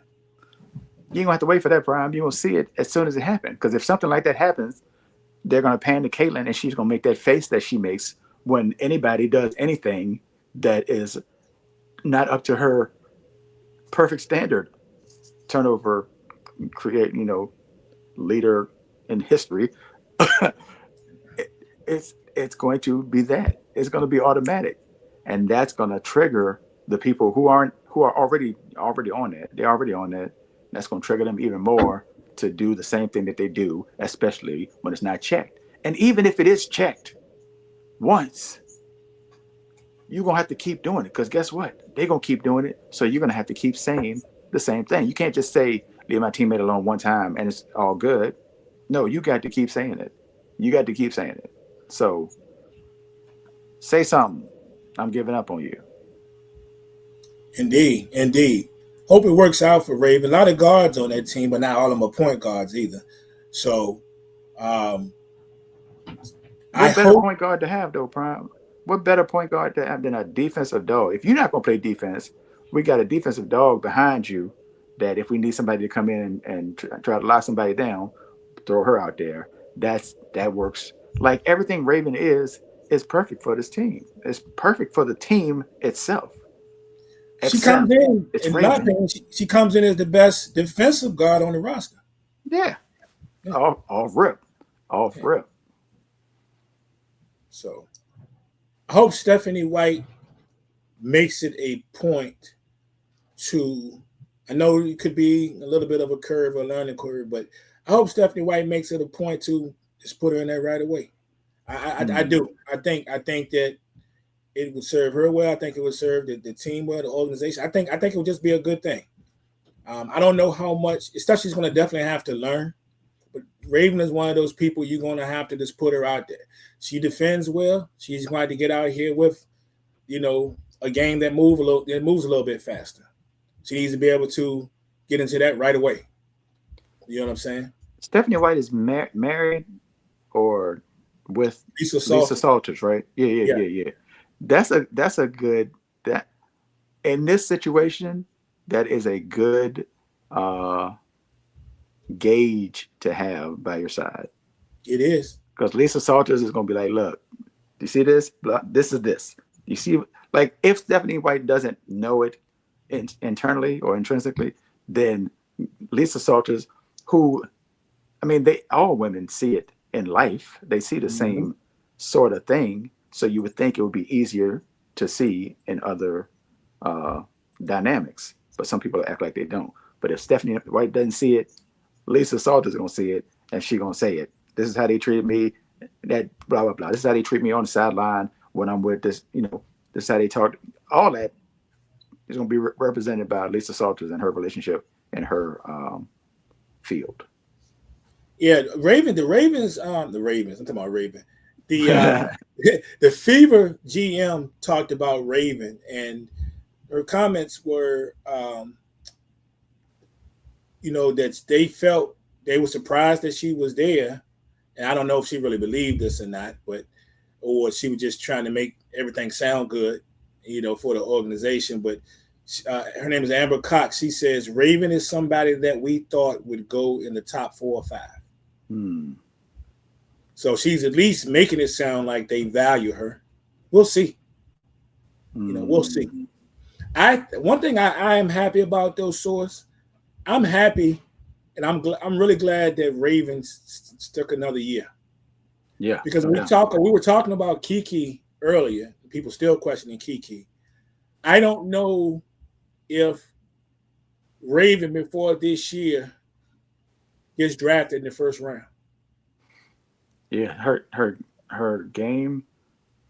Well, what we've seen of her game looked improved, especially with her shooting, with her being able to take control and get buckets, because they needed that. Again, this was another season where they needed somebody to get in there and get buckets or take big shots and all that. She did all those things. She led from the front, as she always does, but she led as one of the oldest, probably one of the oldest players on the squad. So she had all that pressure as well. And yeah, I agree with you on the big difference between last year, getting drafted last year and getting drafted this year. Yeah, so good luck, Raven, over there. Good luck, Raven. The Got Indiana Ravens, I like that. I like that. um, speed through the rest of these. Uh, 11 was Cody McMahon going to, adding to the riches of the Mystics. Yeah. I like the Cody McMahon pick. One thing about Cody McMahon is another player I think who enhanced her draft. I think she was always going to get drafted. Word. I think last year, even though she went 11, I think even last year it was kind of borderline whether or not she would be a first or a second rounder. Cody's about 6 feet tall. At times plays bigger than that. Like sometimes, she can bang.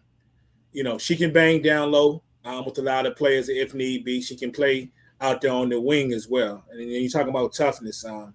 She's toughness personified. I mean, she gets busy. So I like that pick for them. So you talked earlier about that new look with the Mystics. Mm-hmm. Yeah, that is definitely a new look. I am kind of excited to see her and Kiki on the court together. 1, 2, 3. I want to see them. I want to see them do work together. Depending on, because like I said, one thing about either one of them, we've seen Kiki excel at the 4. I've seen Kiki play well at the 3, depending on what the lineup is.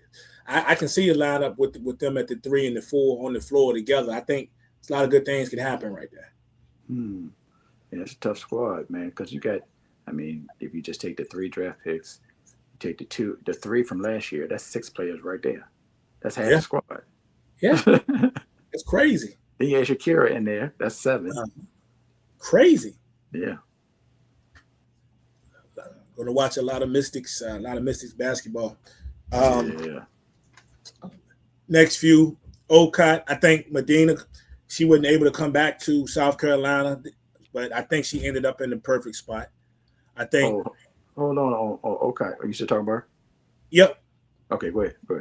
Yeah, I just think she ended up in the perfect spot. I think the 2 spots I was looking for her was Atlanta was one. I think is a great spot for her to land at 13. The other one, of course, I mean, they didn't have the picks right there, but that would have been somebody I also would have had if Detroit was in position, not Dallas was in position to actually, to get her. Is willing to add a third big there, but I think she'll fit well down there behind Bree Jones and them. Shout out to the homie.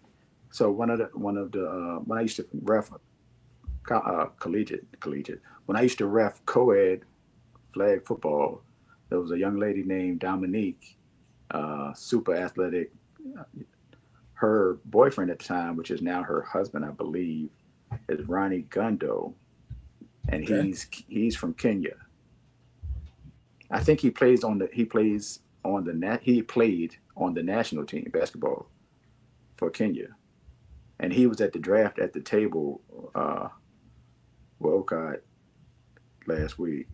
So yeah, so you see, I don't know if you can see the picture. That's him at the table. I was like, that's dope. At the draft, got the baby out there at the draft, like that.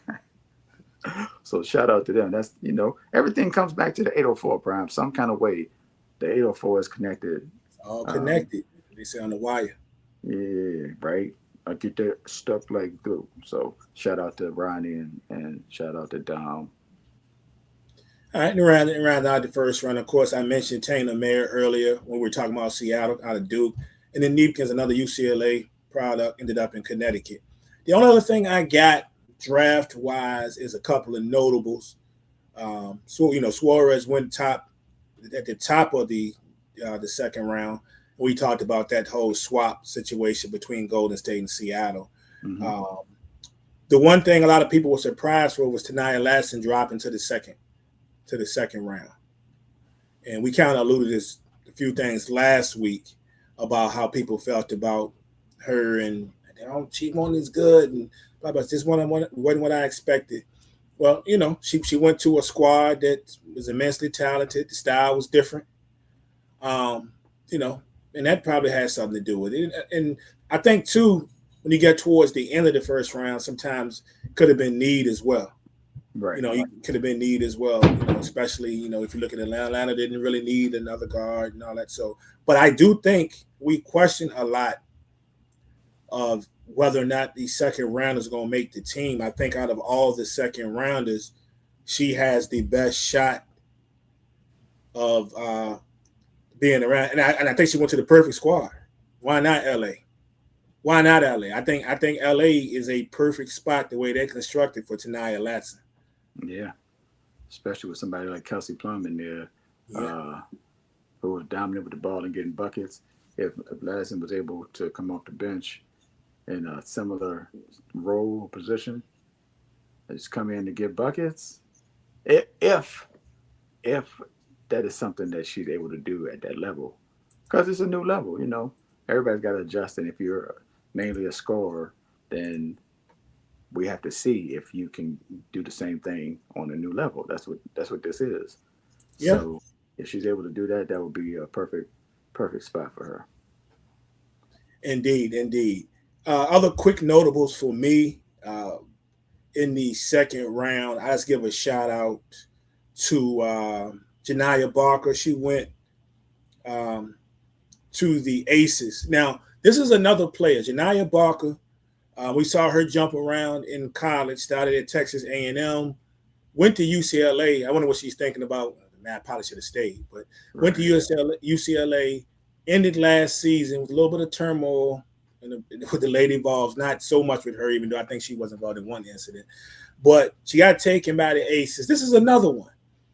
I don't feel as strongly as I do about Tanaya Latson, but I feel like this is a team. If she's going to go in the second round, it's a team that might work, because the one thing about them is once you get past that starting five for the Aces, there's a couple of players, but the bench depth is kind of thin. And you're talking about bringing somebody out that can play with the bigs a little bit and give you. And she's definitely tough. She's one of the tough. I talked about Cody McMahon. Mm-hmm. Tonight Barker fits that. She tough. She'll throw that elbow. I think the Aces will probably is probably a team, and hopefully she makes that squad. And that salary, that rookie salary, is going to be conducive to what Yeah, they just need, because they ain't gonna have a lot of money left over to fill up those spots. Um, I'm still amazed by their ability to get everybody back. yeah. That's pretty crazy. So salute to them. But yeah, Barker could be on the end of that bench. That's definitely a possibility. A couple other quick notables. India Navarre from UNC, the Dream, scooped her up. Good luck to her. The only other player in the second round for me was Tiani Key. Tiani Key, she was down there with your man's Brooks down there at in Kentucky, and I always liked Tiani Key, and I'm glad that she got drafted. Her sister didn't end up not even making it to the WNBA a few years ago because she was a lady Vol. Um, Tamari Key, and of course, and she had the unfortunate situations of like the blood clots and things like that. They kind of derailed her career a little bit. But Tiani's just like her sister now. I must say Tiani's a little bit tougher, and she got busy down there doing league play. So good luck to her. She got picked up by Toronto. She got drafted by Toronto. So I'll be keeping an eye on, see if she makes a squad or not, and if not, if somebody else may decide to pick her up. But she got a good shot there. And the only other couple of things I got, a couple of things as we get down to the third round. The one thing I was surprised about was Sarah Williams. Sarah Mm, Williams fell to the third round. And I yeah, feel like if she played for somebody else other than UConn, at the least she was a second rounder, right? So this is one of those players we see source that leave a situation, go to a better team, maybe a powerhouse, as we were yep, talking about with Tanaya Latson. And that may have hurt her a little bit. She gave Gino 13 and a half, almost 14 a game. But Darren, you down there with Sarah Strong, you know, out there getting busy. You out there with all those other stars that they have on that squad. And she kind of got pushed to the back. But she fell all the way to the third round, bro. And she used to kill it when she was in Wisconsin before she got to UConn. So Yeah, I mean, yeah, it's the same situation as last time, like you stated.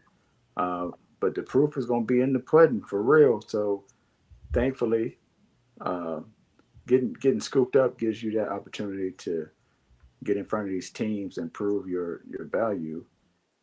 And if teams didn't value, it's 50, 15, 30. So you're between the 31st and 45th most valued player. It's not like the NFL where you pick number 65 through 90, whatever, 32, 64, 65 through 96. You're still in that 30 to 40 range of players being drafted. So it's not that, it ain't that terrible. It's not terrible at all, but having that opportunity to go somewhere and at least show your worth to the team, the ball's in your court at this point. yeah, and you remember, I hyped her up. She was one of the most sought after people in the portal last year. Mm-hmm. Everybody wanted her. And I think if she's going to make her mark, it's going to be defensively. That was her staple. She could score, but her staple, even when she was at Wisconsin, was that in double doubles. I mean, she was her sophomore year, I think it was. She was Big Ten Defensive Player of the Year. She plays some nice defense, so she'll have to make her mark defensively, and it's hopefully everything works out for her. If Kia Stokes can stick around, and I thought she was going to be, like, respectfully, I thought she was going to have a better career, like you said earlier. I thought she was going to have a better career as far as for herself, not overall because she's got rings and all that. But if Kia Stokes can find a home, Sarah Williams can find a home. Good luck, Sarah Williams. I think she'll be okay. Roy Harmon, third round. Shocking. Well, yeah. I'm shocked she got drafted. Honestly, I'm not shocked that she went third round. Right. I'm shocked she got drafted. Just look, it's tough out here, bro. And it's tough being a guard. We're thinking it's 180 spots, 180 of the best players in the world, and you're not that big. It's tough. She's a small 5'6". It's tough. Yeah, 5'6" is crazy because I can't buy that. I can't buy 5'6", but that's what I ain't never stood beside her. I don't know, but 5'6" don't seem right to me. Not that she can't hoop, but it's again 180 players. The bigs have a better opportunity because it's always going to be less bigs because people don't grow as big as other people. So there's always going to be that space. There's always going to be that value of size. And then if you have the talent to go with the size, there's a good chance you're going to go somewhere. If you're smaller, you have to be exceptional because there's always somebody taller or bigger, more imposing that can do what you do. Generally, So it's a tough.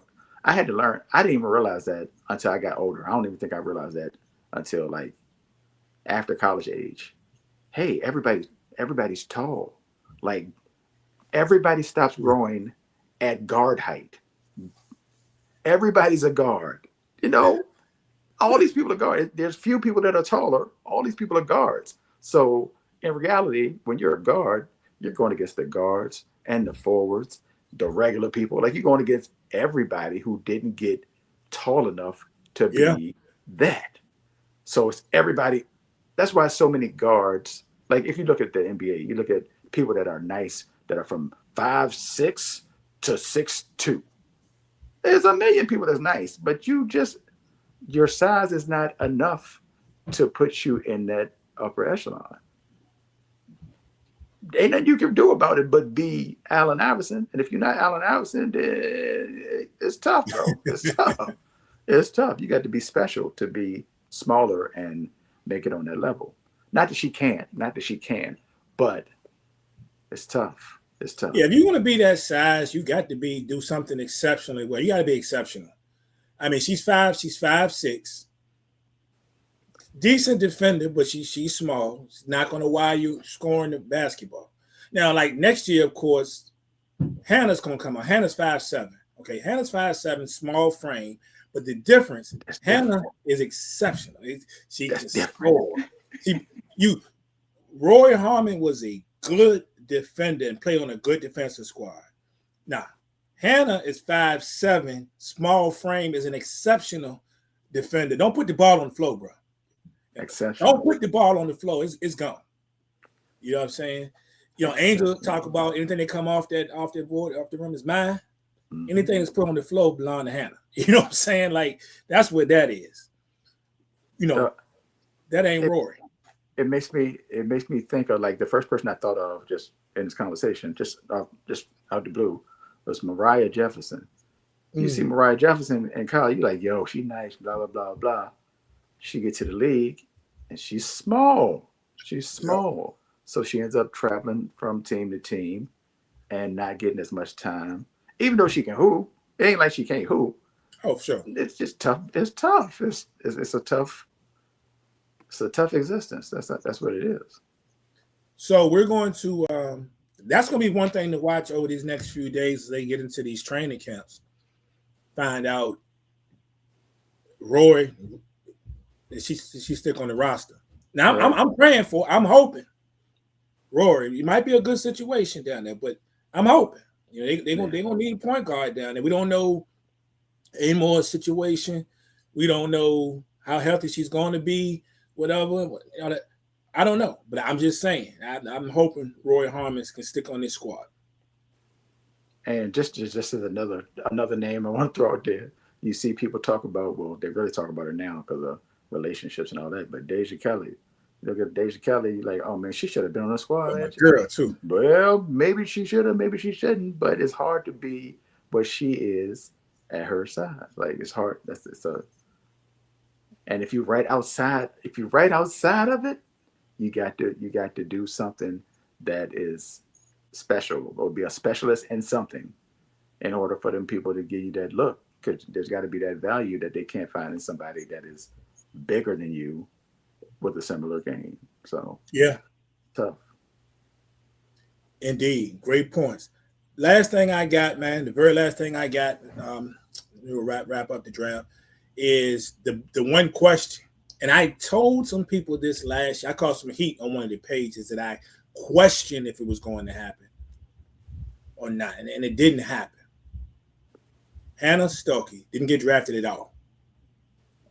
Hannah did not get drafted out, and I was worried for Hannah because if we're talking energy, gonna leave everything out on the court, you know, tough, will throw the elbow and act like she didn't do it, will bang. That's Hannah Stuckey, right? Mm-hmm. That's Hannah. She didn't do anything really outside of that. Now we've seen players get in the league, WNBA, NBA, whatever, and they make a long career just because of the energy that they put out. But I think this is what hurt her, right? I think people had bigger expectations of her being when she was back there with Caitlin and they got to see her face and learn her story and all that. But she didn't even get drafted. Um, I questioned last year what would she get drafted in the first. I felt like she would get drafted maybe last year, possibly, but Mm-hmm. she still might have to fight for a spot. It would have to be the right team, right? She comes into this year, doesn't get drafted at all. Now she is the type of player that I feel like could catch on with a squad and it's the right situation. And we might not be having this conversation anymore about her not being in the league. 5, 6 years and now she's still in the league. I Right. think that could definitely happen, but it's going to have to be the right situation, a team that needs her, needs her, her abilities. She ends up playing right behind the right power forward if that's what it's going to be. And somebody's going to need to spell it, and she can make a long career of it. But she just didn't get picked at all. Name not even called. You know why? Because she's too small for what she does. She's 6'2", but her at 6'2", like 6'2", you better play the wing. You better Yeah, be able to shoot that thing or get to the bucket or something.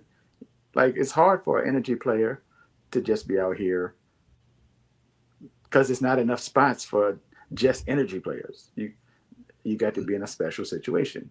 Kia Stokes, it's not even energy. It's just she just happened to be in a position to be beside what's your girl name from Australia, Liz Cambage, Mm-hmm. or beside Asia Wilson. And she's a big, and she doesn't need the ball, so it worked out. 6'2" is, if you don't do something again, if you don't do something special, if you are undersized for whatever it is you're trying to do, it's going to be a problem. That it's unfortunate, but it You have is to what be it able to is. bring something else. Like I mentioned, we were talking Cody McMahon. And Cody McMahon is only 6 feet tall, but She getting Cody buckets though. get buckets, and even at 6 foot, she brings other things to the table. Even if you put her in certain situations at the power, like depending on who she's playing, she brings certain things to the table beyond just the hustle. You see what I'm saying? That even if she's down there with somebody the same size or maybe a little bit bigger, you can rely on her in certain spots depending on who you playing. Hannah's a little different.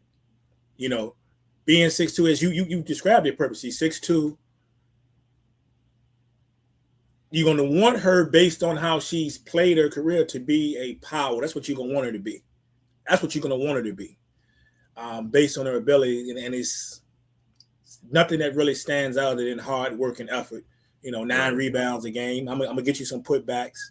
I'm gonna get to the line, and that's gonna be part of my 13. 4 or 5, but just not enough. But I do think she is one of those players that in the right situation. I haven't seen that anybody's invited her in. I don't know. I haven't done that research. In the right situation, I feel like she could get one of those players that could get in the league and might be able to stick as long as the situation is right. I don't know how much she's gonna play, but I'm just saying. I like her. I liked her from the beginning, and I Yeah. can't see it.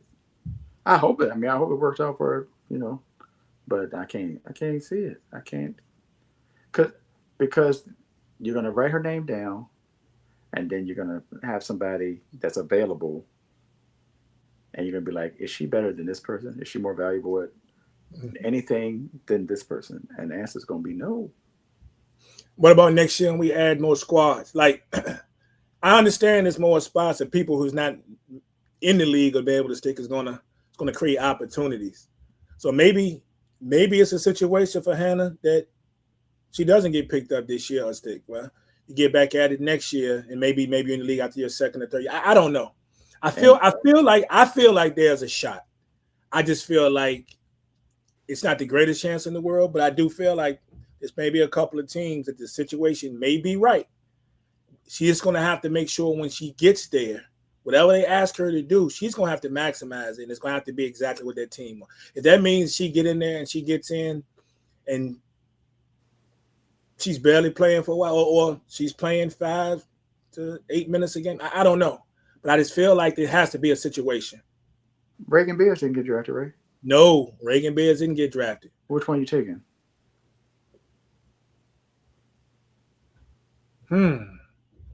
That's tough, Source. That's That tough. is tough. That's tough. And there's two players that didn't get drafted. Now, That's all right, either go to the end of anybody's bench in the WNBA, find that big, and are they taking that person out off that roster? mm, Mm. that's tough. But still, for me, it depends on who the team is. It depends. Everybody's not built the same way. Okay. Everybody's not built the same way. If you're going somewhere that's, especially going somewhere that's super deep in, they got power forwards, right? They got power forwards, and they got power forwards that could be that already get significant playing time. I don't know, man. I just think it's a tough. I would have to go back and really dissect all of these rosters once again. But I just feel like I think it's there. It's not. I don't think it's guaranteed, but I think it's there. But it may be two teams, maybe a third. It would have to be. I don't know. Gotcha. She's got to get in. She just got to get in the door, man. You got to get a shot. Got to get a shot. Yeah. right, so and that's that. So we look forward to next year's draft. Of course, the names, of course, will be whether or not Juju's gonna stick around. We'll have that. We have names like watch her. We'll watch Madison. Well, Madison Booker. Madison will go high. Of course, Hannah will be coming out of there, and those are your major names, like the biggest. We'll see how Flau'jae's season goes next year. That'll say a lot about where she ends up. Michaela Williams, Joyce, Samaya Nichols from Kansas. That's the name. Remember that name, Samaya Nichols from Kansas. Pretty sure she's a top 8 to 10 pick. No. But the major names at the top, of course, will possibly have a Juju, Hidalgo, and Madison Booker. For sure. So last basketball thing, man. And we're gonna talk some albums and we're gonna get out of here. We got to bring up Kennedy Carter. Of course. Kennedy Carter is back in the league, sort of. She signed a training camp contract with the Vegas Aces. And a lot of people seem like, this is a formality. It's going to happen because of the fact that, remember, she had the training camp contract with Chicago. And we see how that turned out. That's a different situation. I think it's favorable that she will be on this squad, and hope I'm not jinxing her, but I think it's favorable that she ends up on this squad because, as I mentioned earlier in the show, that bench depth, I don't see it really with the Aces. They got players they like. They brought KB back. You talked about Stokes. Of course, they're getting Cheyenne back, who's going to be very valuable down low. But when we get down to those guards, bro, for me, it is not a bad guard to have in the event you need it with the guard rotation that they got. If somebody's injured, boom. If somebody's not injured, and we're talking about you can corral a situation, and we're talking about firepower, and you ready to get lit up, her, Jewel, you know what I'm saying? Like Jackie, like this will make them even more of a problem than they already are if this works out. I agree. That's a great addition. I mean, worse, she doesn't pan out, and you got your squad that you had last year. You still got the championship squad. Then they bring Dana back too. They brought Dana back, right? Evans, yeah. I believe so. Yeah. Yeah, they did. Look at their squad. Their roster is almost full. Just off rip, it's already almost full. Mm-hmm. They got at least nine coming back. 7 to 9 coming back. It ain't a lot of wiggle room, but this would be the perfect addition because we saw Asia have to go for 40 and 37 and 32 and 36. Get the ball every play, seemed like every play, for long stretches of games, and nobody else was doing anything. Not even Jackie, not even Chelsea. Like nobody was doing much of anything, at least not on a consistent basis. But we know that Kennedy Carter, one thing she's gonna do is get a bucket. She's gonna get a bucket. So, worst case, she on some Vinnie Johnson instant microwave. Come out there, joint, and get you a quick 10. I give you a quick 10. I go back over here, sit down, and they give you a chance to get yourself together, Asia, and then come back out here and do what you do. Yeah, we'll see if this pans out. She makes the squad, and then see hopefully everything is good. I don't think there's a team that's better equipped to handle a personality than the Aces. I mean, we know what time it is with Becky Hammond. Becky Hammond, tough as they come. She's been assistant coach on the men's side. She's dealt with personality. She was tough herself. You got Queen Asia. I mean, that's her squad. Asia ain't taking nothing. This is how we gonna do it. Veteran and point guard. You got other veterans, Jewel Lloyd. Like you got the vets there to be able to handle any situation. You're going to get in here. We're going to gel together. I'm pointing in the right direction. We're going to do whatever. Or you don't, but I don't, she's not be able to come into that locker room and just throw everything off. That you've got the vets to do it. She going to be there or she not. That's it. You're not a necessity. We don't have to have you, as you can see by the ring that we just won. We don't have to have you. This is an opportunity for you to come in and restore your career on the big stage if you can abide by the guidelines. Yeah. And the guidelines start with the queen, like you said. That's where the guidelines start. So if you can't fall in line with a squad that's already championship caliber with the best player in the league, then there ain't no where else you gonna go. Ain't no other place for you. So former number 4 pick. So I think this the Jewel Lloyd situation. So she didn't play well at all the majority of the early part of the season last year, and then she took a little bit once they got into the playoffs. She got that ring and she started to get her thing. But I think this is where the addition of a Jewel Lloyd even strengthens everything. When we're talking about vets, they go at it. They go at it. Understand how the game works. Understand players, their competitive fire. Not that age in them couldn't already do it, but I think that's that other piece. This is where it's going to help pay off even more. Yeah. Jewel is one of those you can got to just hear from age. You ain't got to just worry about the coaching or from Chelsea Gray or Jackie. You got a player like this, like, hey, let me holler at you a minute. Come on, girl. I think this is going to help pay even more dividends. That move that they made to bring in Jewel Lloyd last year. So she's bringing 17. She's 17.5 points a game when she was last in the league. May not be that much if this pans out, but it can definitely be. She can have her nights. Definitely. She will definitely have her night. So we will see with that. Before we get to this music, you got anything else, WNBA, or anything else, period, you want to put out there? Nope. Check out everybody in the chat. Appreciate y'all rocking with us. I know there's a lot of WNBA fans out there. We're going to do this the whole season. We've been doing this, so feel free to jump in. Check us out, man. Check us out. Who knows? You got some WNBA aficionados out there. If you want to come through for a second or two, let us know. In future shows, we might bring you up. All right? We're rocking with that. Come on, season. All right. So I'm going to flip this over. I'm going to ask you this. I won't go do it. I was going to wait, but we've been on here for a minute. But just before we jump to the music, I want to ask you this. Let me see if I got it. Is this about Kool-Aid flavors? Yeah, it is about Kool-Aid. We talked about Kool-Aid. Oh, it is. I was just joking. We talked about Kool-Aid before on this here show. Woo. And we talked about Brian. Hold on, Brian. Hold on. Okay, I'm focused. All right, what's up? So I ran across this when I was doing some WNBA stuff, and I wanted it, and I ended up on another page or whatever.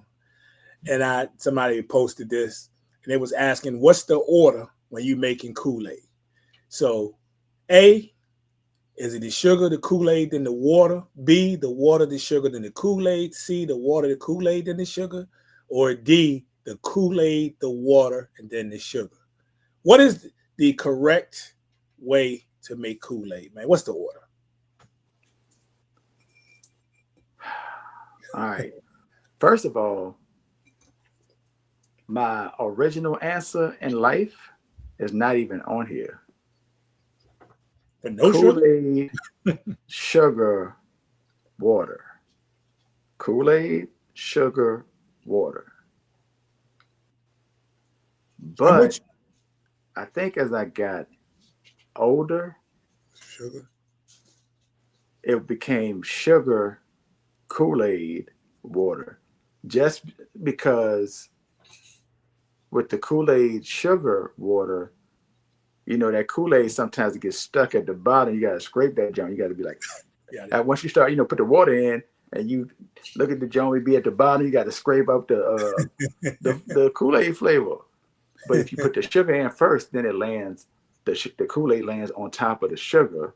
And then it doesn't get stuck to the bottom because it's stuck in the sugar. Yeah. And the sugar doesn't get stuck at the bottom. If it does, of course, you stir the sugar up. But, and then you pour the water in, boom, boom, boom. That's it. That's it right there, though. So, if, again, originally, Kool-Aid, sugar, water, because it was dumped the Kool-Aid in, and you'd be like, all right, yeah, well, and then the water. But sugar, because you got to count the sugar, even though you count more than it should be. Are you using a measuring cup for the sugar, or you just put the spoon in there? Using a measuring cup, yeah. but not necessarily measuring, just using the measuring cup, because you know what the measuring cup is, and you're like 1, 2. All right, let me put some more in that joint, and So I guess, but I mean, I guess whatever you're using, you're measuring. If you do it over and over, you're measuring to an extent. But it was the I don't even know the sizes. It was the big scoop Joan, the big scoop Kool-Aid Joan. That was as an adult. As a kid, I don't remember. I don't even remember as a kid. Right. I feel like it was this guy. Shh. Pour the sugar in there. Just pour the sugar in there. If it looked right, go with it. Then you pour the water in, stir it up, taste it. If it's wrong, add some more sugar. It don't even matter if it tastes too sweet or whatever. If it's not right, add more sugar. That's just, that's the answer. When in doubt, add more sugar. Yeah, I'm with you. I'm cool with A, but I feel like we always Kool-Aid, sugar, then the water. And we always keep one of the plastic measuring cups in the sugar. So I already know that's a cup. Just there it is. Put it in there. All right. Real quick. You were water last, regardless, right? Regardless. Okay. All right. We on the same page then. Water always lasts. Water's always last. Water first is diabolical. Who does that? People. If anybody in the comments says water first, we beefing. Like I might have to block you if we friends. Yeah, how give me the logic on putting water first when you're making Kool-Aid, then adding the Kool-Aid and the sugar, whatever. That's who. Yeah, you're right. Who does that? You can't even imagine. I think if you do that, you need to sit back and really just question your whole life. Question your life. I hope you sit on the couch and just think about it. Go outside, smoke a cigarette, and sit on the couch. Just think about it. Water first or second is questionable. Water first or second is questionable. Either way, because how Sway? So it's been I guess about a year since we talked about it. Run down your top 3 flavors real quick. I don't know if anything changed. I haven't had Kool-Aid in the last year. It's been about a year since I had it too. But just what's your top three? Grape, lemonade.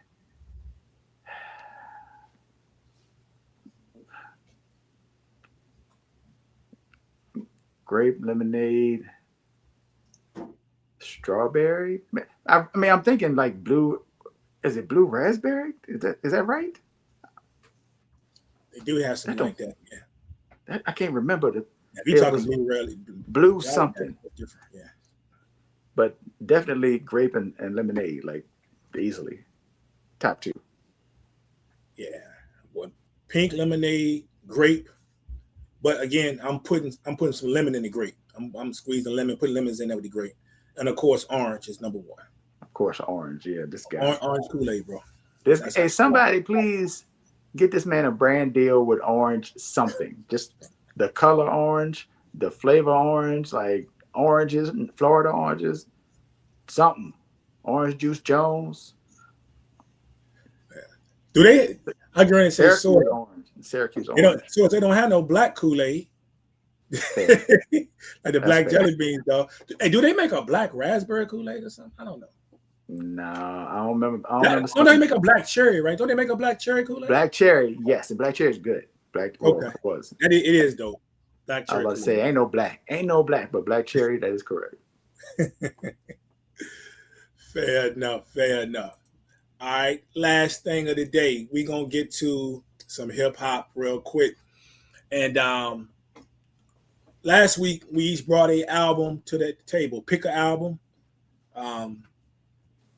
Bring an album to the table. I don't know what we call it. I'll just say pick an album. All right, so I got two. You got two? I can have two. All right, let's do two.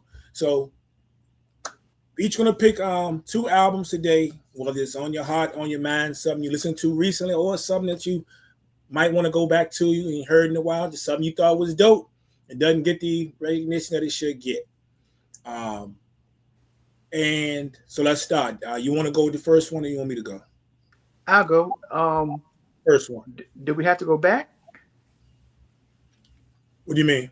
Are we are we are we staying in the time frame, 90s, No, you can 2000? go back. I don't care if it was Oh, made in the, the late '70s. It can be. It could have came out last year. It don't matter. okay. Well, I'm gonna start with this one.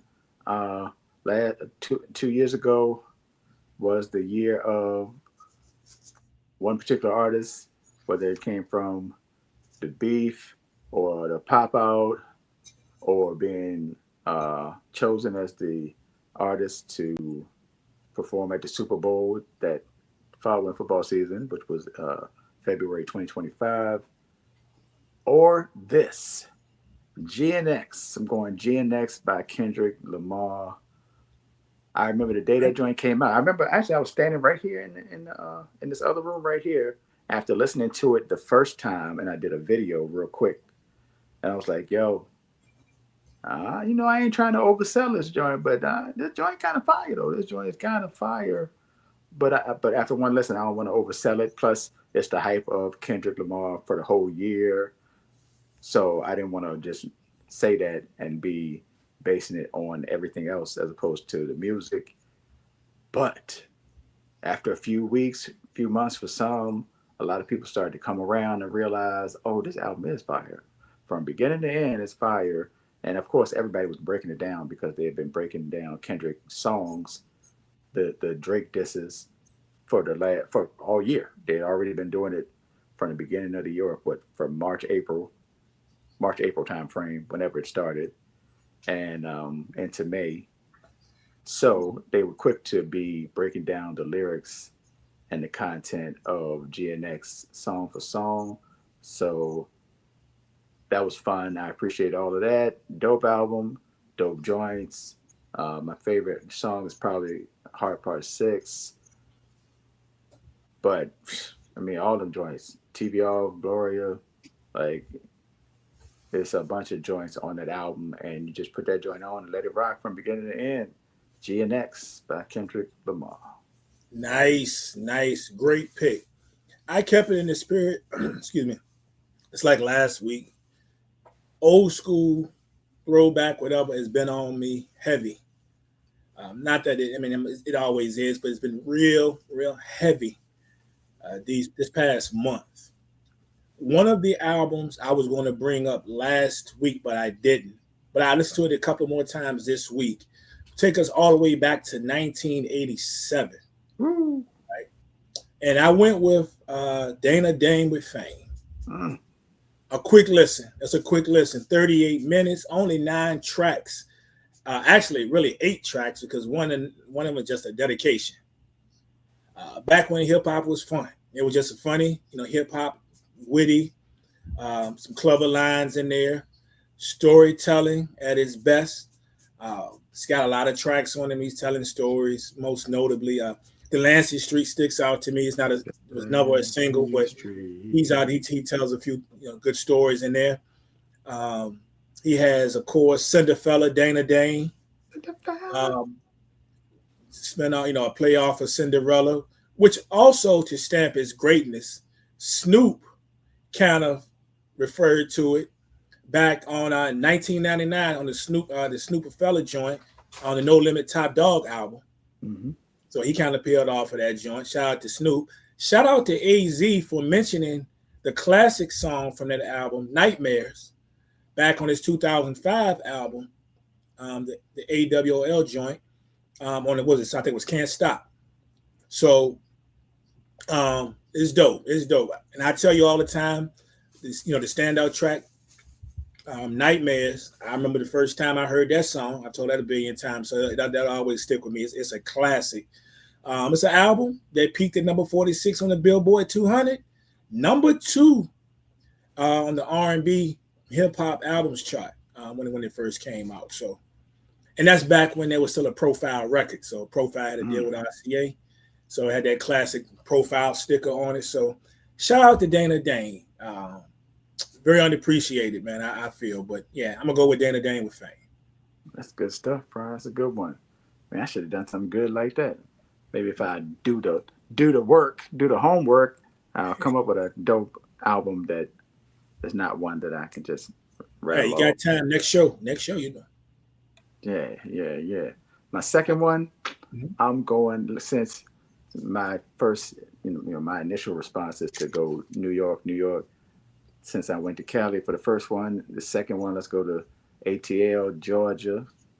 Um, the second group that we heard from the Dungeon Family, Organized Noise Squad, and all that, their debut album,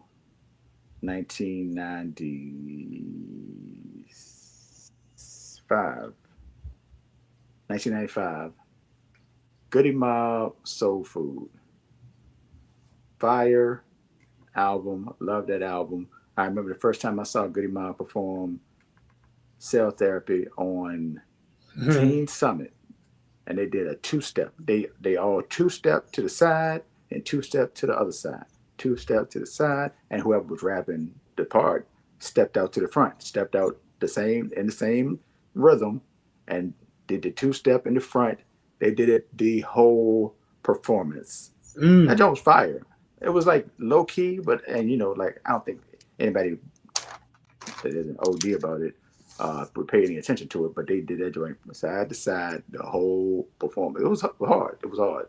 Um, but the album starts with Free, which just lets CeeLo get into the vocals and thought processes after that, which is that song that made me think, about Andre 3000. I was like, that verse was kind of crazy, actually.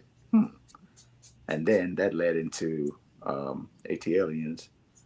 Me and you and your mama and your cousins too, rolling that Yeah, script on Vogues, you know, yeah. and knowing that Andre got busy on that joint, and it was like, oh, he nice. And then it went on from there. So, but fighting live at the Omni, goody bag, soul food, of course, is Yeah. fire.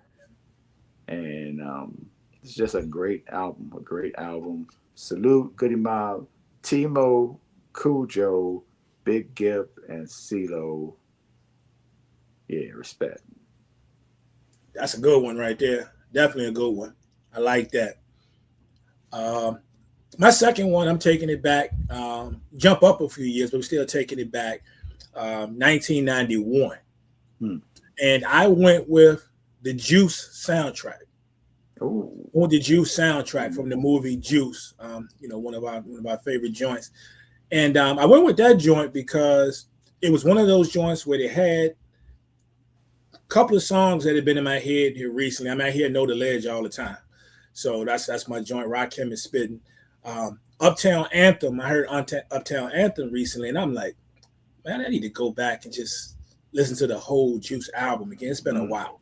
yeah. And when you get to it, you think about it. This was an album, like I say, in '91 that spawned 4 songs that made the charts. Right?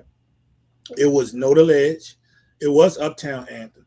It was your boy Aaron Hall with Don't Be Afraid. Don't be afraid. And Is It Good to You? The Teddy Riley produced joint. I think the girl's name was Tracy Lucas, I think it was, but also ended up being used by Heavy D on that Ah, Peaceful Journey album, right? yeah. But it started with the version without Heavy D at first, right? Good point. So all 4 of those joints were fire. No matter how you feel about the artist, all those joints were fire. Later on, though, some other songs, fans of the album, you go back and you started to listen, like Enough Respect, the Big Daddy Kane joint. Remember Mm, the joint in the movie? That's one of my favorite scenes when they showing that joint. Shoot 'em Up by Cypress Hill. EPMD had a dope joint. It's going down. Trouble Funk. You can't forget Trouble Funk, man. You go pump pump pump pump me up. It's on there. Too Short and My Man Ant Banks. think I mentioned you before. I'm an Ant Banks fan. I was crazy about Ant Banks back in the day. No Short was a dude, but Ant Banks was my guy too. So you want to be a gangster on that bad boy. I think it's a couple other joints that I'm not thinking about, but yeah, that's an album that peaked at number 17 on the Billboard 200 when it came out. Number 3 on the top R&B and hip hop list when it first hit. But to me, just an album with a lot of bangers. We'll never confuse it with our favorite soundtrack. Certain names come up all the time, like Above the Rim, and we even show Murder Was a Case, A Lot of Love, and some of the other ones. But that Juice soundtrack was kind of dope. So yeah, I recently went back and just started listening to that off the strength of Know the Ledge and Uptown Anthem. Word. So, How I Could Just Kill a Man wasn't on there? Nah, they had Shoot 'Em Up was on there. Cypress Hill. I think it was in the movie the same, but it wasn't on the album. Wow, I didn't. I assumed it was on the. Let me check to see if there was ever a version of it that they had on it, but the joint that I have, it's not on there. Okay. Well, I believe what you're saying. I just. We see it all the time. You'll watch movies, and there'll be a song that we may know in the movie, but we go to the soundtrack and it's not on the soundtrack. You and I was discussing something one time before. I don't know if it wasn't New Jersey Drive. And I'll probably think about it once we're not on this show today. But we were having this conversation before. It was a song that was in one of the movies we did on Run It Back, but it wasn't on the soundtrack. It'll end up hitting me later. Yeah, I'm even looking online. I was trying to see if there was another, if there had been another version and maybe add something, but it doesn't. Yeah, online it doesn't even show that on it. Just Shoot 'Em Up. Dang. Okay. Dope. But if anybody has a version with that on it, let us know. That's dope, though. Yeah. Another dope. And I already know what my next one gonna be, so that's what it's gonna be dope. But that's all I got. So something, some for your listening pleasure. If you want to throw back, never heard them, go back and check out the joints we just talked about. All right. So, if you got anything you want to leave the people before we get out of here? If you want to pull up at 7 p.m. Eastern on TikTok, it'll be me along with the 6-Man Entertainment family, the Bad Seed, Murdered Megs, Shay Cobain, Silverback Loren, Excel, Cortona P, and more. XO Joe, shout out to XO Joe. They will be pulling up. We're going to chop it up, play some joints, talk some hip hop, and, show some love to their crew. So salute. For that, Wednesday, of course, be Cypher Wednesday. If you missed last week, you missed True Master coming through. That was dope. He came through and he actually played some beats. And we talked about Brooklyn Zoo and Fish a little bit. Quick conversation about him doing them joints. And I came to find out that man was in Rikers Island for 4 years for charges that none of us would want, only to defend himself and have the charges. I don't want to say acquitted because I don't want to misrepresent what it really is, but the charges are gone. Like the charges are gone. Oh, yeah, he defended himself in court because they kept him in Rikers Island for so long, and he started studying up, and yeah, we didn't even talk about that. That's just information that I ran across as I was about to post the joint. But yeah, it's wild. Crazy. Wild story. But that's it. That's all I got right now. That's wild. I have absolutely nothing. Hoping everybody has a good week. Like I say, I'm slowly preparing for the WNBA season. So when that actual WNBA show pops up, it's gonna be a hype. I can't wait to do that. We shall see. I'm working on getting a guest to pop on that joint, but I don't know if it's gonna happen. I don't know how their Sunday mornings look. So we'll see. If not, we'll handle it because we're more than capable. Because that's our thing. And other than that, and I guess too, I'm thinking about we need to slide a movie in here too. We'll talk about it. And we haven't. It's funny. We're just talking about Juice, right? We didn't do Juice, did we?